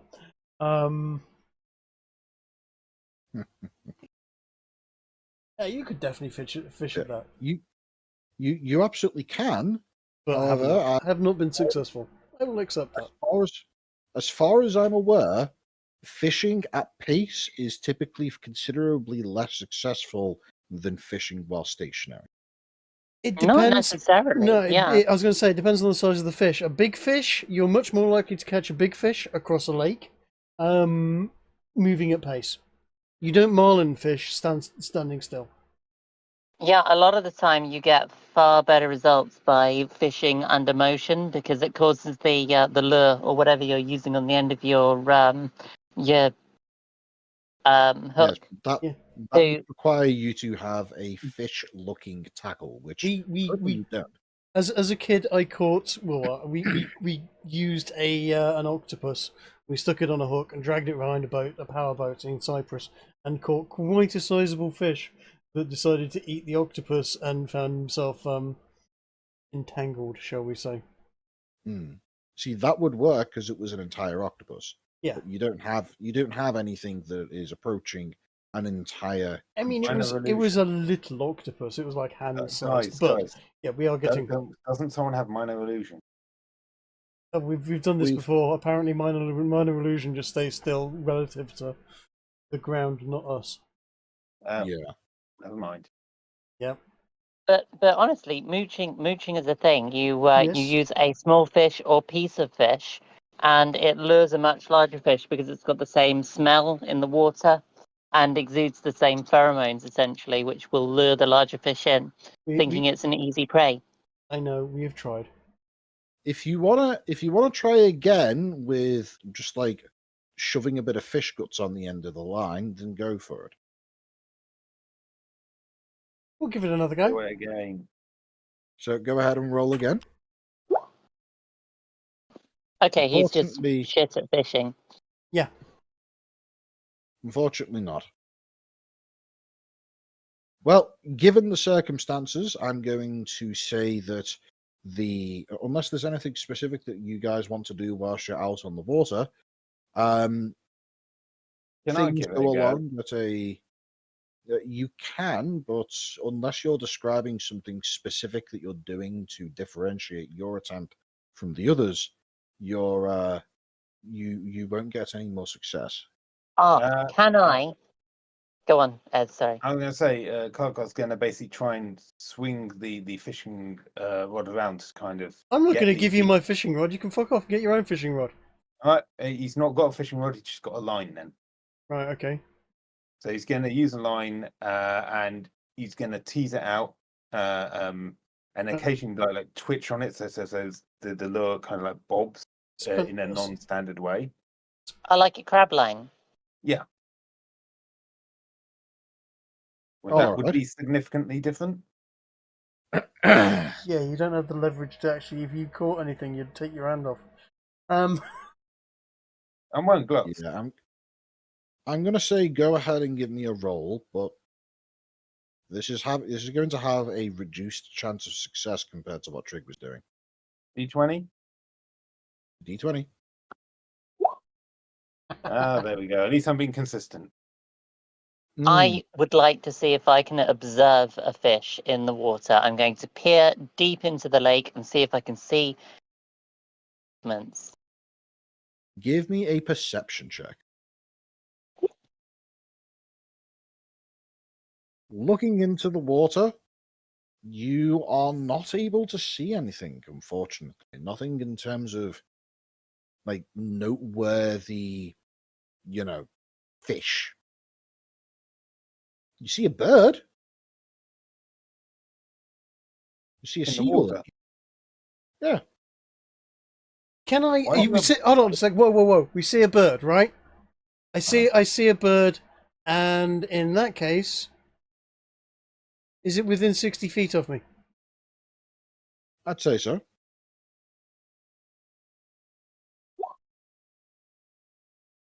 Viciously mock the bird. I'm going to viciously mock the bird. Yes. Yeah, the damn sky rat. So you all viciously mock the bird. Not I. I don't have. I don't have vicious mockery. I mean, but you're a bard. How do you not have vicious mockery? I'll mock the bird. I took thunderclap instead. Okay, Fair so enough. that's 3 rolls. That bird is dead. That bird is basically his brain's just melted.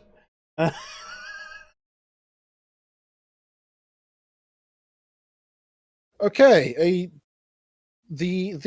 it manages to resist Trig's mockery, but apparently it fails to resist Kiki's mockery, and seemingly is quite offended by the idea of being called a sea rat with wings.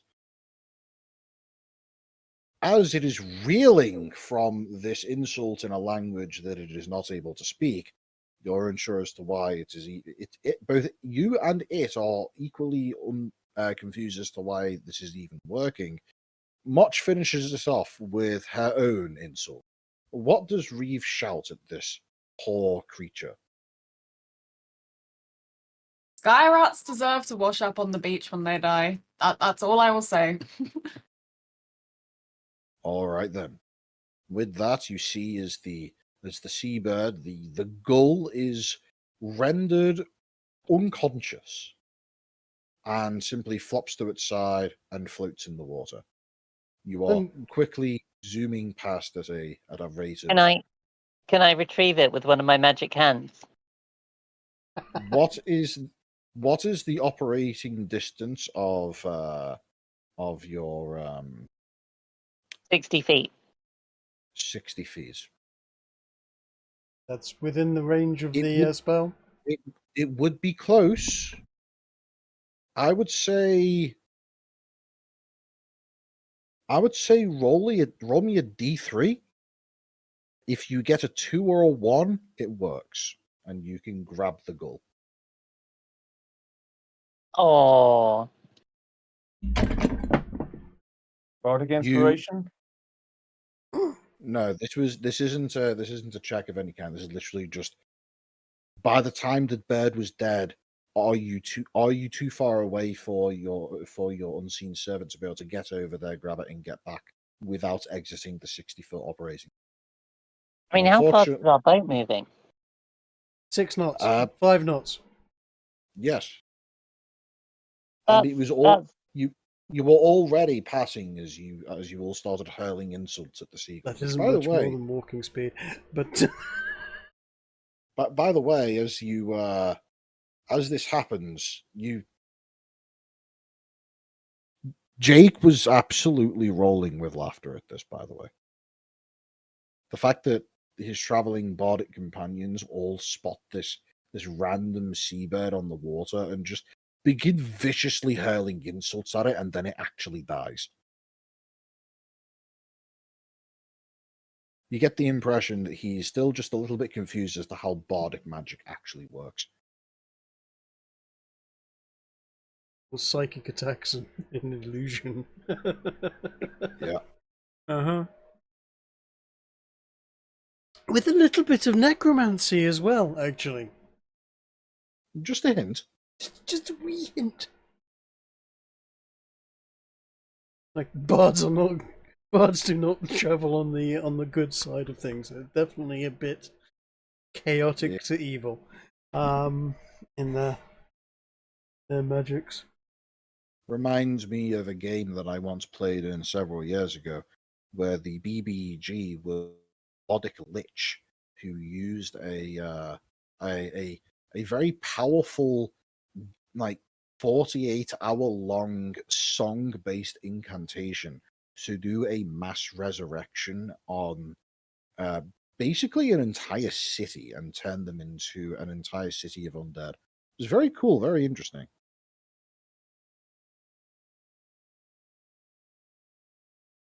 But yes, you do manage to completely end a seagull, and are unfortunately not quite able to get there. However, you may be able to. There is time if you want to divert the travel of the boat to turn around and go retrieve it. No, there's always more seagulls. There is always more seagulls. We're just going to go. Are we? We want it because we can use it as bait on the fishing line. You're gonna stick the seagull on the end of the hook and drag it around behind the boat. Okay, so how about this? This particular seagull, that's just a dead seagull now. Yeah. But you can, if you want to, spend the next hour or so repeating your efforts, and if you do, you will inevitably end up with a dead seagull on the end of a fishing rod. Right. How many seagulls do we have to kill before we get onto the end of it? Get one on the end of a line. Roll me a d10. A d10.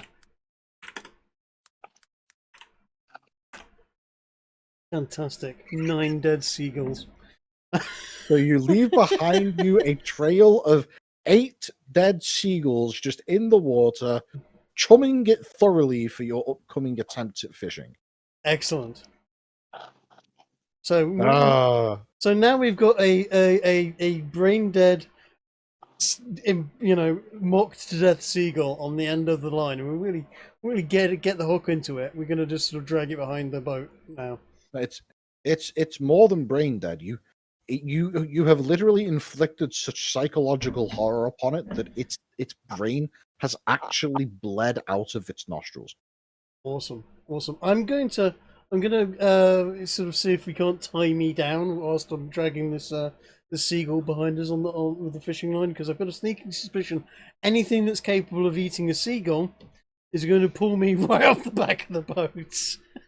Entirely possible. See, I didn't think you were into that. Get like those reins they have for little kids. No, I'm talking about the. Just hold on the reins so you don't get dragged off the I'm boat. talking about the big hardcore seatbelts they have on the back of deep sea fishers.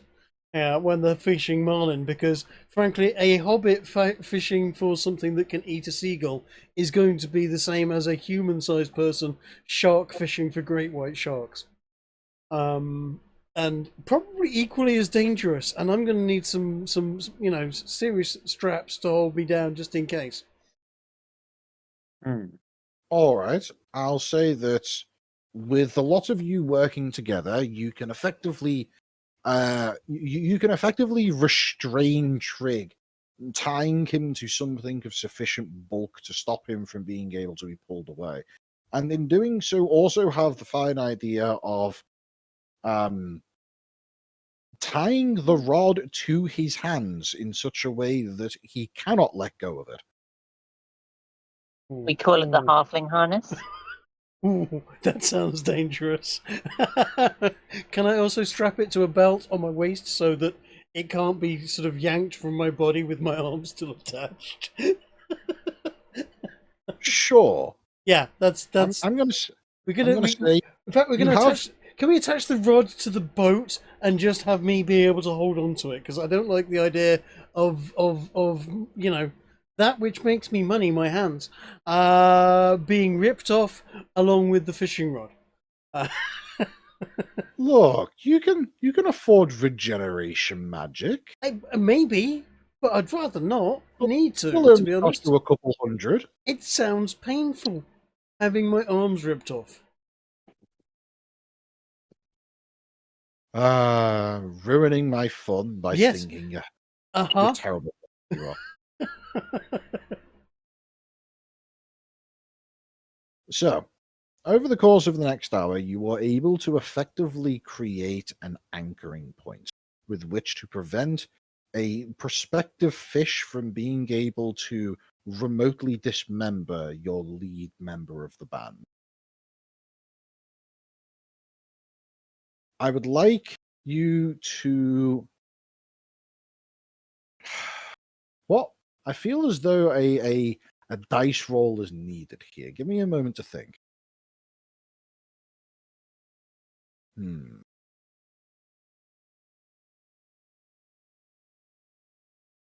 Okay. I'm going to make you a deal. Okay. I want each of you to roll me something, whether it be a spell or a skill or anything that you can think of to contribute to this combined team effort. You are attempting to catch a fish. You have in your possession an enchanted, nigh unbreakable fishing rod.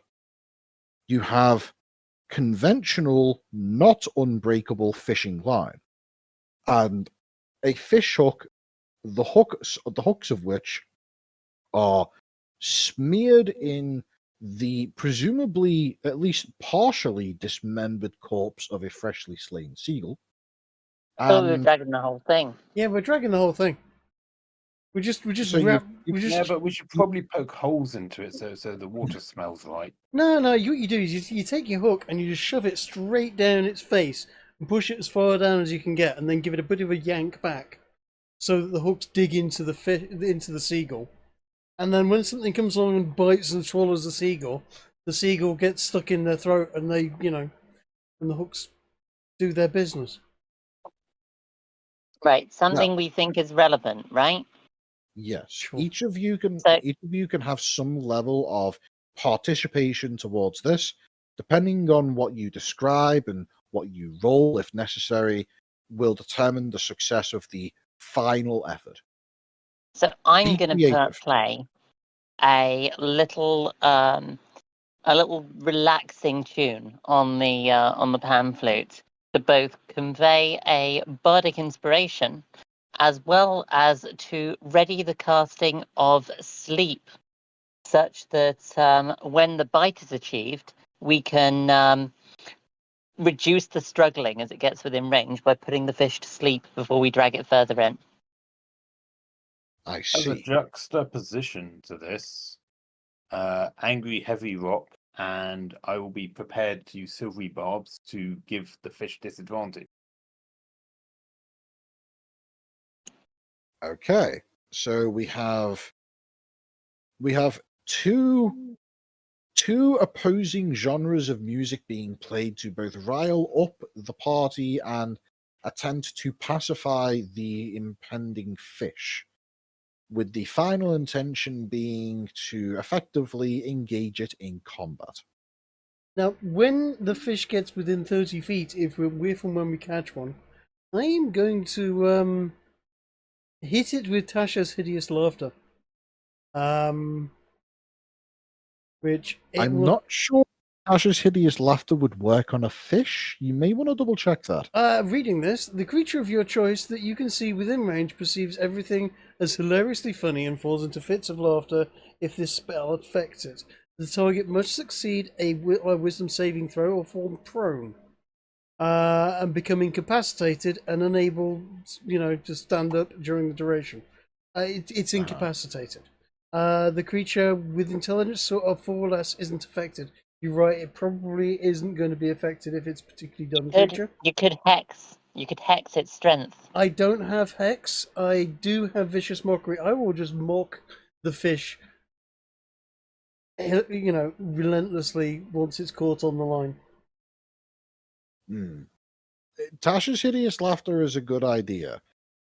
Probably not when trying to catch an animal stupid enough to fall for a rapidly swimming dead seagull. Yeah. No, we'll just go with Vicious Mockery, and I will just mock the fish into a submission. Drag it in as far as you can on the sleep first, because otherwise you'll wake it up.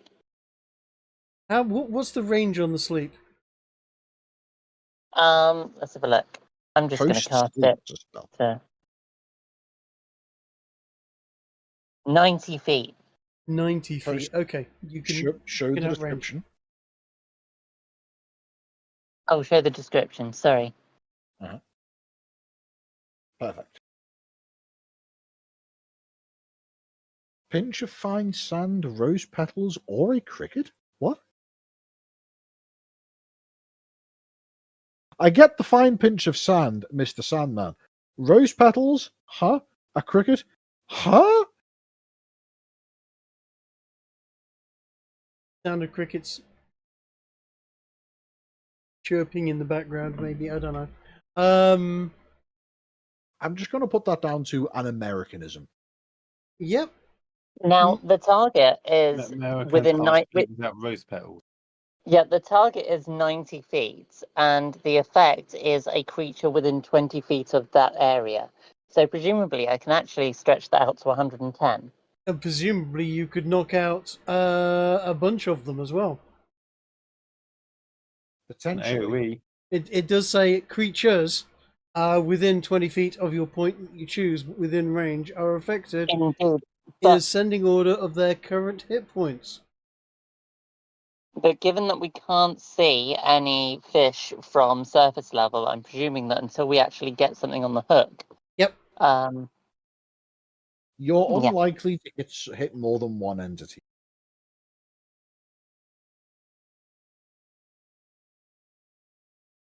Bear in But yeah, if mind, you ready those vicious mockeries and things for if it wakes up. Yep. bear in mind, if the creature that you hit with sleep has more than the amount of hit points that you roll with the sleep spell, the spell fails and has no effect. Yep. Oh, yeah, we're aware. 5d8 though. That's a lot of hit points potentially. I strongly suspect that this will work. Yeah. You never know. Let's give it a go. So, let's go through it.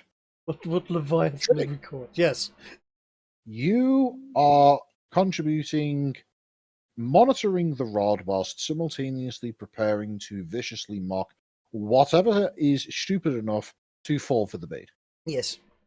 Kiki, you are preparing a sleep spell to try and pacify the fish upon it being caught, such that it can be reeled into closer range without it putting up much of a fight. Ez, Yes. you are preparing a rousing song of enthusiasm to try and enhance your allies and potentially mock the fish to death, in joining in the chorus of what Trigger's doing, correct? I have no vicious mockery. I was going to be Remind using. me of what you're doing. I was going to be preparing a silvery barbs. It's a reaction, but the idea was that way I could give Trig advantage and the fish disadvantage. I see. Good to know. Motch, what are you up to? Would Reeve be able to use, oh god, I still can't pronounce it, prestidigitation? Prestidigitation. You potentially Close could. enough. Depends on what exactly you're trying to do with the spell. It says I can do an odor. Would I be able to make the bait potentially smell more attractive to attract fish and stuff? Yes. Or is it already potentially good could. enough, is it? Yeah, cool. What exactly would you like to try and make it smell of, though? What do fish even eat? I suppose like algae and kelp, that kind of thing. So basically, you're just going to try and inflict upon this dead seagull the smell of death, the smell of sea-like death. Yeah, just make it a little more appetizing to the fish, you know. Do you think fish prefer cooked meal?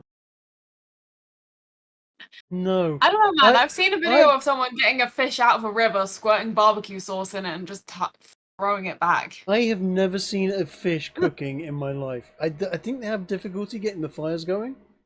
Just saying. Yeah, I'd imagine so. They could use thermal vents, geothermal vents. I've seen a few fish on a cartoon cooking things on an open campfire. Yes, cartoons. A valuable source of reality. Yeah. You know what? Thinking about it, there is a fish. I can't remember what it's called. There is a fish that lures its prey into geothermal vents to kill them. That's remarkably terrifying. That's a very intelligent fish. Quite. Well, I would say with your combined efforts, the following events occur.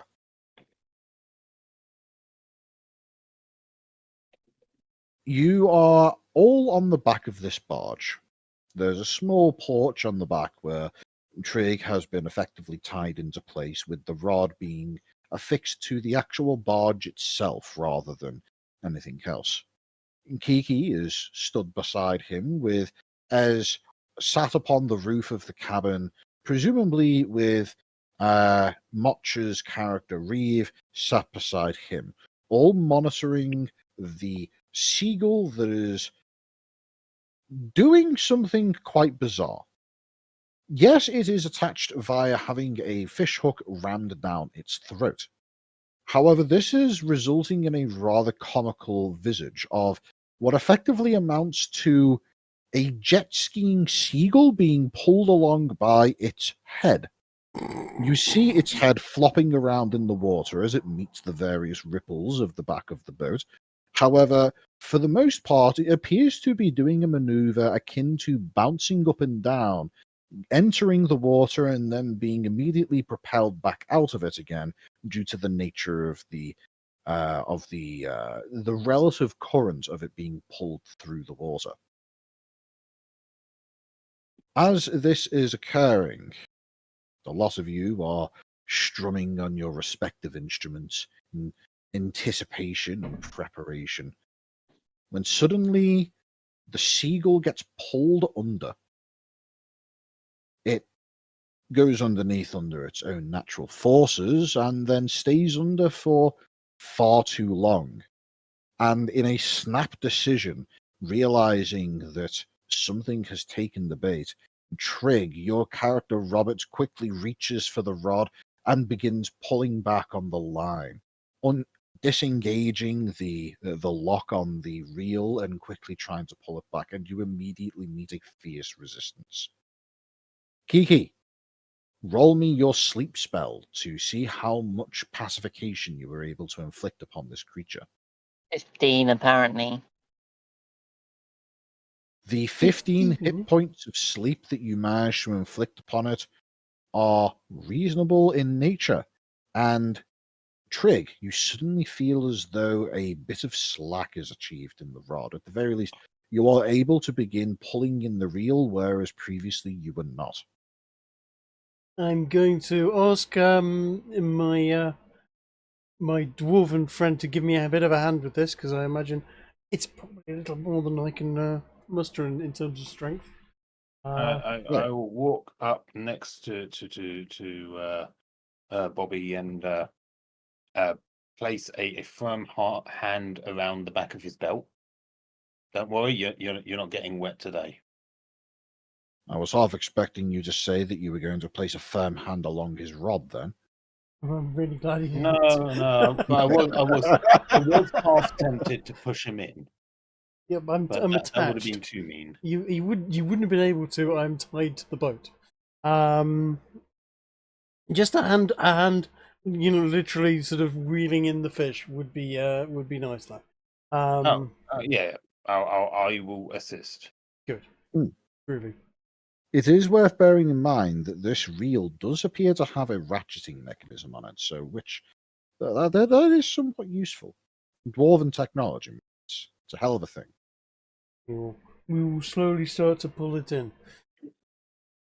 As you begin pulling it in further and further, you suddenly come to the realization that you see a large mound in the water of sorts. It appears as though in its pacified state from the effect of the sleep, that it has managed to rise up towards the surface of the water to an extent.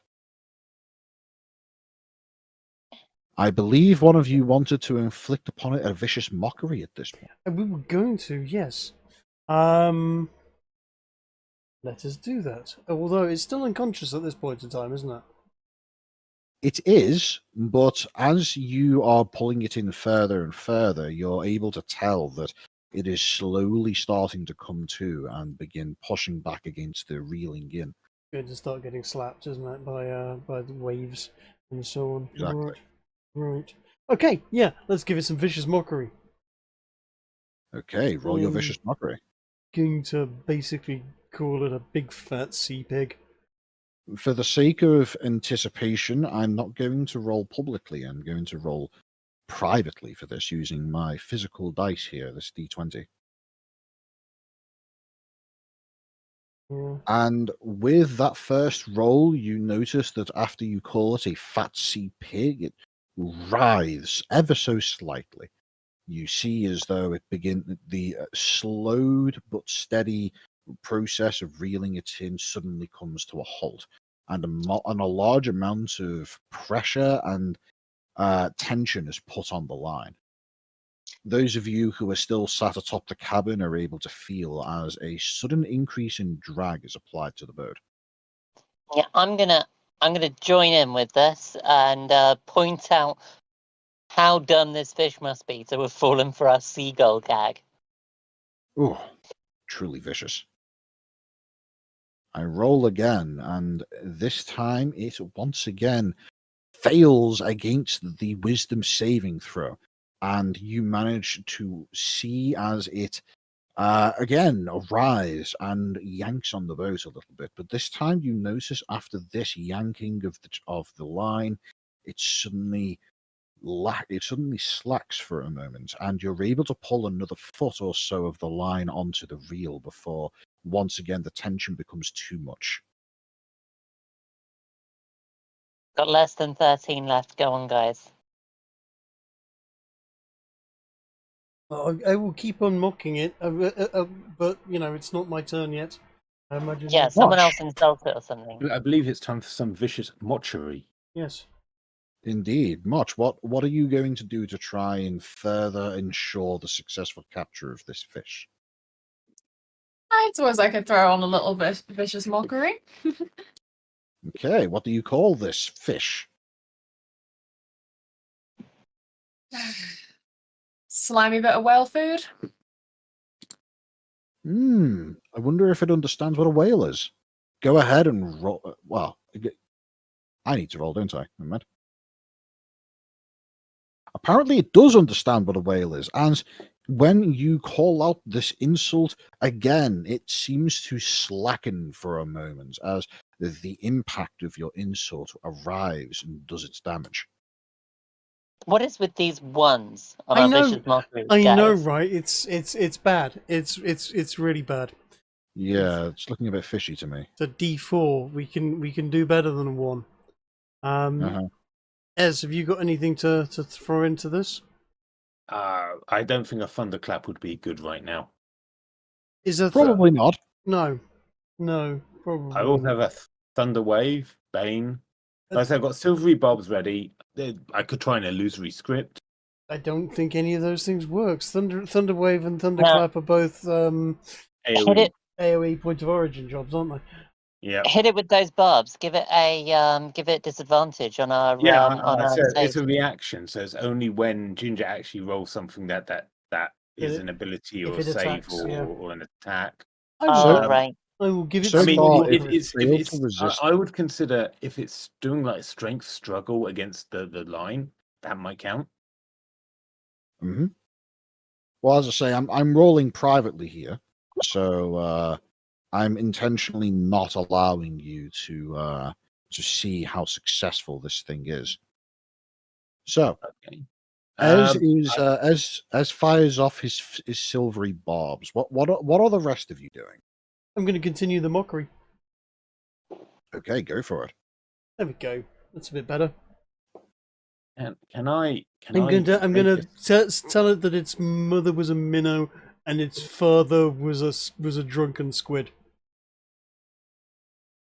As this goes through, Cardgar, you get the instinctual idea that this particular insult failed to land, and so you fire off your silvery barbs to the ever-growing lump of dark ambiguity in the water behind you, and suddenly you feel a distinct lack of movement from the creature. You feel as though it may have been stunned or some similar effect. You're able to reel in at least 3 or 4 feet of line. At this point, the fish is no more than 15 feet away from you, from the back of your boat. Ginger, may I attempt to use a strength check to see if we can get a more additional reeling in while it's stunned? Well, Sure I thing. I can throw an insult out while you do it to like combine our efforts. Sure. I would say Kiki, you go first with a vicious mockery, and if it's successful, Ez will have advantage on his next attempt.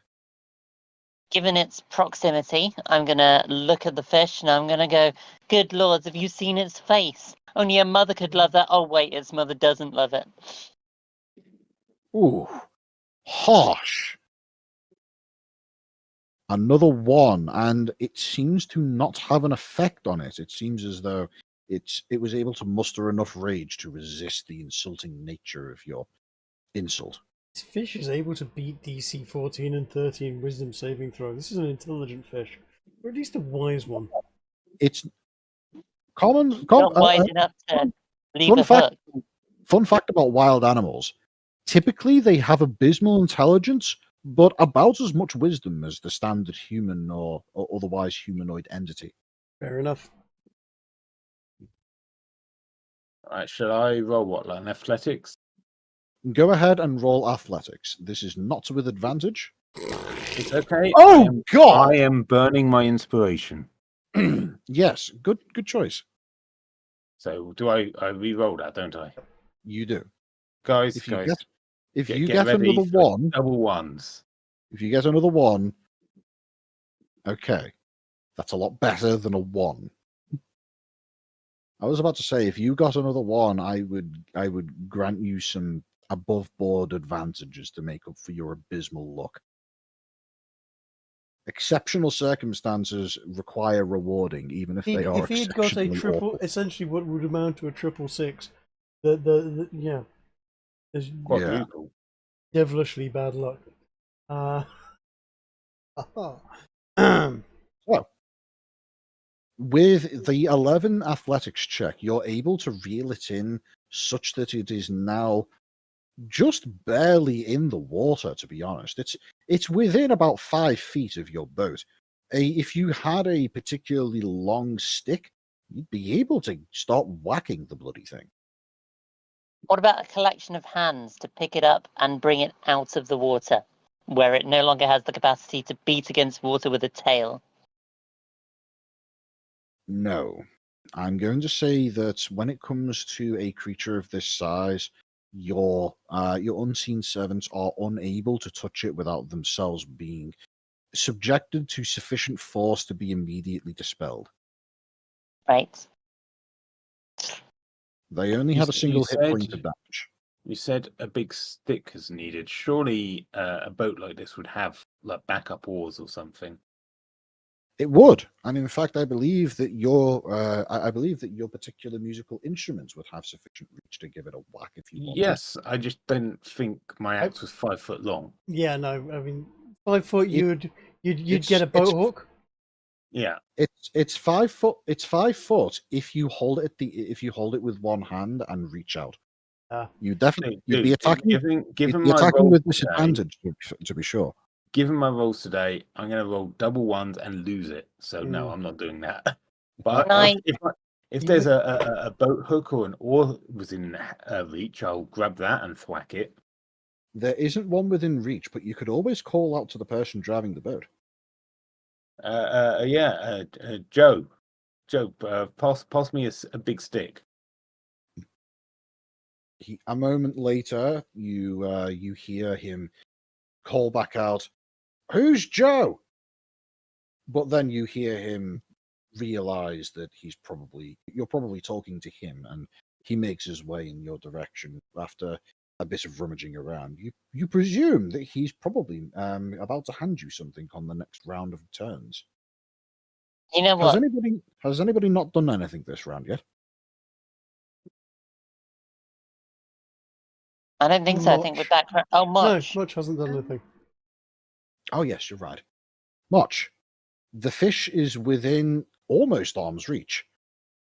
It's big. You would estimate it to be about the size of a cat, maybe slightly bigger. What breed of cats? Tiger? Catfish. Catfish kind of cat, as a matter of fact. I'll stick your arm in, do some noodling. I'm not sticking my arm in there. That thing would eat me. You seen the size of it? It's this big. And then I grab back onto the fishing line, realizing that I can't really let go of the rod. Uh-huh. Good thing Thankfully, I was holding on to it. exactly. There was a dwarf holding onto it, which saved your fishing rod right there. Yep. It's indestructible. It's not unlosable. It is also still attached to the boat. It is. You know what? That's it. We've got an indestructible fishing rod. Now we just need to attach it to an immovable rod.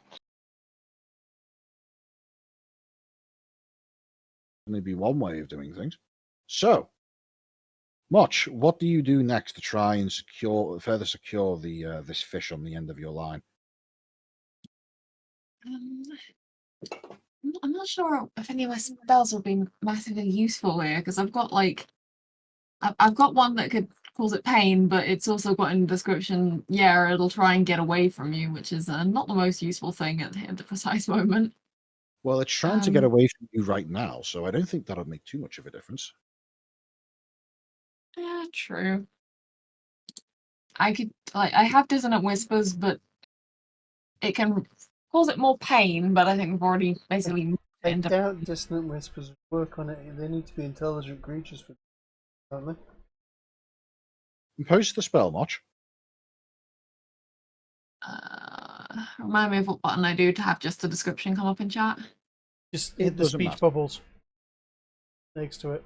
Ah, got it. Thank you. Let's see. The creature does not need to have a specific circumstance for it to work. You could just Does it? no, you could just use it.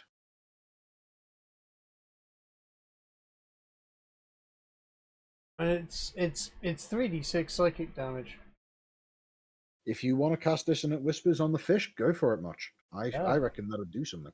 I reckon too. In fact, I might be mistaken, but I think that's the most damaging spell that any of you have access to right now. Ish. There's a couple of us got Thunder Wave. Thunder Wave's rather nasty as an area of effect. In terms of single target, though, absolutely. Yeah. Just Yes. all right. Go ahead and click on the spell itself in order to actually roll the damage. And now I will roll the saving throw to see if it is able to resist, which it fails. You feel as suddenly the creature goes limp, as between Cardgar and Robert, you're able to effectively reel it in to the point where you can see that it is not attempting to fight back anymore. And it is now most definitely within arm's reach. But just as it begins to be pulled out of the water, it seemingly comes back to life again and begins writhing. It's halfway in the water at this point, and with the added weight of it being mostly out of the water, you suspect that if it writhes for too long in this state, it might snap the line. Can I grab it and just haul it over the side of the boat? Yeah, can we all get in and haul as a group effort? You can. I would say 2 of the members of the party roll with advantage an athletics check. This would be one of you to try and restrain it, and one of you to try and pull it in. Not it. My athletics is -1, so Yeah, that's better than mine. What about Motch? Yeah. Is it just the number that's on the thing and the skill thing? Because mine is a 2. Yep, that's 4 better than me. Yeah, I'd say you and I will do the heavy lifting with these guys supporting us. Okay, the first roll is. I'm taller. I can reach further. It's wingspan, isn't it? The first roll is to try and restrain it. The second roll is to try and pull it. Which one do you want to do, Motch? Maybe I'll do pull it in, and you do restrain. All right, let's give it a go. Okay. 22. With a 22, you absolutely grab a hold of it, and with the second 22, you manage to haul it up onto the barge itself. And at this point, you are able to get a decent look at this still writhing fish. In fact, it's still writhing quite a lot. Can I turn around and do that? You absolutely can. I will stab With it in the head with my rapier. That is not only sufficient to stop it from writhing, but you also just completely kill the bloody thing. At this point, you have successfully ended the life of actually a rather decently sized fish. You would estimate it to be at least 2 feet long and almost a foot tall in terms of its overall diameter. And you know for a fact that Robert would not be able to lift it. I mean, it's nearly at 2/3 of the size of me. I think, what's his name, mate? Jake. Jake, At this do point, you know any taxidermists in Varpak?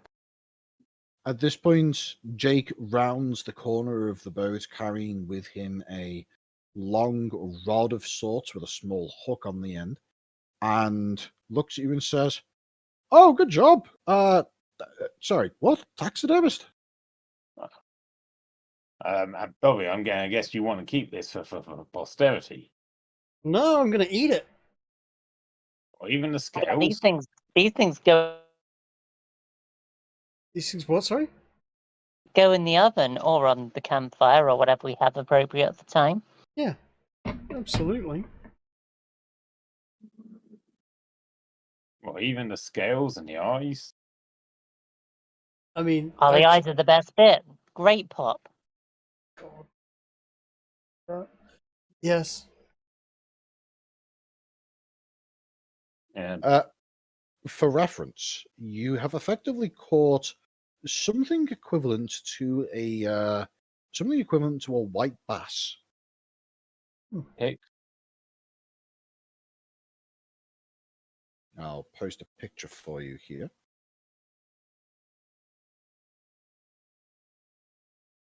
It's a decent sized thing. So, Definitely a fish. So, having caught this fish and then promptly driven a rapier through its head in order to give it a thorough lobotomy, you've rendered it entirely unable to resist your further attempts at molesting its freedom. Cool. Dinner. With that, you take the fish around to the front of the boat in order to prepare for an outside grilling, when you realize that during this last hour or two, the sun has managed to make its way towards the horizon, and the docks of Varpak are within view. Oh, great. Well, in that Ahead of case. you, Yep, sorry. Ahead of you, you see a large, impressive stonework structure, a series of increasingly larger and larger stone piers, the likes of which one would attribute to the likes of Roman concrete engineering. The overall dock structure appears to artificially extend out into the water of the lake, and as such forms a rather nice harbour, which, whilst the lake's waters itself aren't especially violent right now, inside the harbour it is especially calm. And as you approach, you all hear a voice in your head. As you hear the seemingly arcane source of information call out, "You are entering a restricted area. State your business and request docking permissions." To which, presumably, none of you immediately respond. And a moment later, you hear, "Your docking permissions have been granted. Make your way to Bay 22. Presumably, Jake managed to sort out whatever it is was just happening here. Yeah, that was a bit of a surprise. As you begin to make your way into the area, you see as though Jake has seemingly turned off whatever arcane force was propelling the boat through the water at pace, and has once again started using his magical abilities to propel the boat at a much less intense pace, taking a circular route towards the right-hand side of the dock. It's not long before you are moored up against a pontoon, not quite unlike the one that you originally encountered at the river, but with a slightly different style of architecture and overall a much more well-maintained look to it. At this point, you have arrived in the city, and you see before you a bustling town. A uncountable number of individuals are making their way back and forth from various ships of various sizes, many of which you suspect are perfectly capable of crossing the great oceans. And I would say around here is where we would be bringing the session to a close, unless there's anything you want to cover just before we close up for the day. No, fair enough. I think that's about it. Seemed fun. We will gather giant fish or normal sized fish for a human, and stuff together, and work out what the hell are we going to sell this? Are we going to eat it or what? I think we're eating it. We yeah. earned this. We did. That was a fight.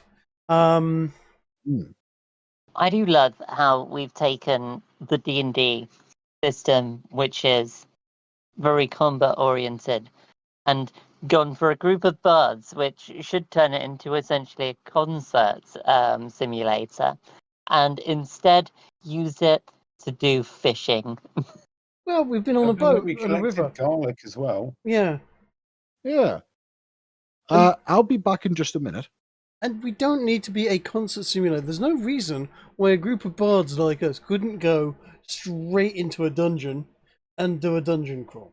It would be. Oh yeah, we could. Planning on it. It would be a little more dangerous than having a bunch of fighters and monks, but.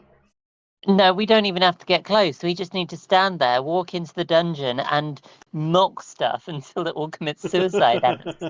I mean, yeah, essentially. Bit vicious mockery strafing. Why not? I mean, we are not going to run away from anything, so once we're committed, we are going to be stuck in there, because 25 movement speed is less than most. Yeah, but you can hide behind behind anything, and this is why we need big dogs as well, because then we get attack dogs to do extra damage and be melee for us. But to be honest, we with things like rapiers and other sort of dexterity-based melee weapons, we're still pretty freaking tasty, to be honest.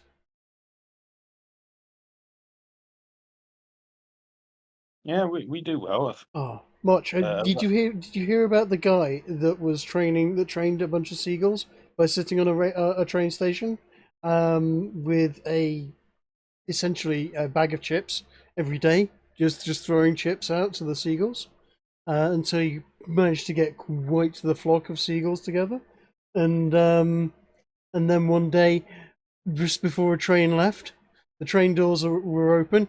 Throws the bag of chips into the train. All the seagulls charge into the train to follow the chips, and the train doors close. I'm sure we could find a way to get that as a terrorism charge for the guy who did that. Yeah, the train doors closed, and the train sets off with a flock of seagulls in there, terrorizing the people in the carts. That actually happened, as far as I know. It's certainly it was on video. Yeah. That is utter insanity. That is absolute savagery. That is what that is. It's absolutely hilarious. There's another similar case where someone had trained 2 groups of crows to basically he'd got a flock of crows that he'd been feeding, and then he'd got another flock of crows that he'd trained to be in a tree, and he ended up getting the two flocks to fight. I can't remember the details about that. I'll see if I can dig it up. But yeah, there are fun things you can do with birds. Oh God! Before you carry Sorry, on- I just YouTubed "Swarm of Seagulls in Train," Yep. and the top video is "Pigeon hit by train explodes spectacularly." Oh God. It's Trig, is the stream? Well, is the recording still going? I The should say? recording is still going. We can end it here now if you like. Well, not quite. Go on then. I have saved here an image that I use for the representation of Varpak. Let me just move you over to it. Assuming this works, this image is what I use to depict the overall look of what Varpak appears to be. You'll notice that it's large, majestic, many airships in the sky surrounding it. And generally speaking, it has a fairly modern feel. Not Yeah. entirely modern, but fairly modern. Looks kind of like the Crystal Palace.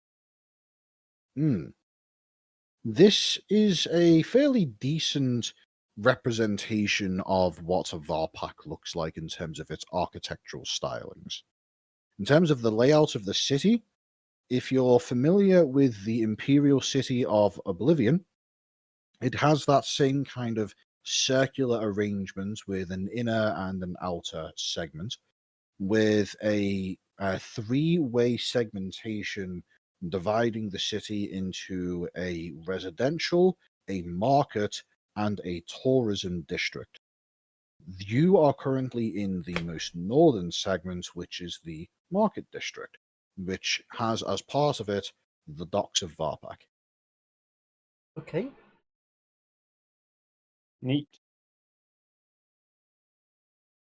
That being said, if you have any plans for where to go, feel free to discuss with yourselves over the course of the week in order to figure out where and what you want to do. I Cool. can come up with some ideas. I would suggest one thing we definitely want to do is work out where the best places to play gigs is. Yep. Yep. Also need to, maybe get some more kit, etc., and find out what sort of sources of adventure and money making, etc., type of things we can get up to here. Maybe see if we can get a sponsorship from a local enchanters. Get some cool groovy kit out of that as a result. All decent plans. Yep. For Yep. reference, Varpak is a city that is the innovator of technology in this world. If there is anything that can be achieved through either magic or technology in the form of the Industrial Revolution era tech that one might expect, steam engines and the like, you can expect to find someone somewhere in this city working on that. In terms of things to do with magical items and stuff of that particular nature, that also exists here. And you could most certainly find somebody willing to interact with a traveling troupe of bards. It's just a matter of asking the right questions to the right people and figuring out precisely where you need to go. Cool. Fair enough. Fair enough. We have a lot to explore. We could spend an awful lot of time in a city like this, given our nature. Think of all the conquests you could have, Trig. I mean, that's it. There are many people with much money. They all have daughters and wives. Right. There are also a great number of students who can be quite effectively persuaded to misspend. Hey, Trig, we'll get you some groupies. Sounds like a plan. Unironically, that is not out of the question. All right, Especially well, not if when we get to level 3, I do what I'm planning to do. Oh. Well, Speaking of level 3, you can expect to be level 3 by the end of the next session, almost regardless of what you end up doing. Groovy.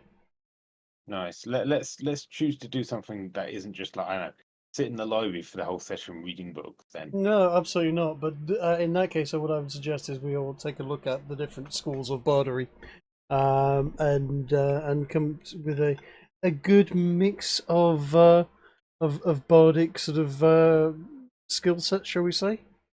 We don't Sounds all good want to me. to. We don't want to all go for the same thing. And yeah, one of each would be quite powerful. But yeah, I put in a couple of links, but they're there in various forms on sites. Ginger, If any is of there you- like a Bards College in Varpak? Yes and no. There isn't a dedicated Bards College, but one of the universities does offer bardic lessons and things of that nature.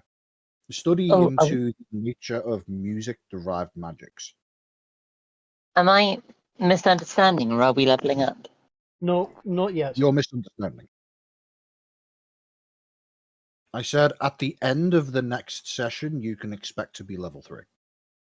Ah.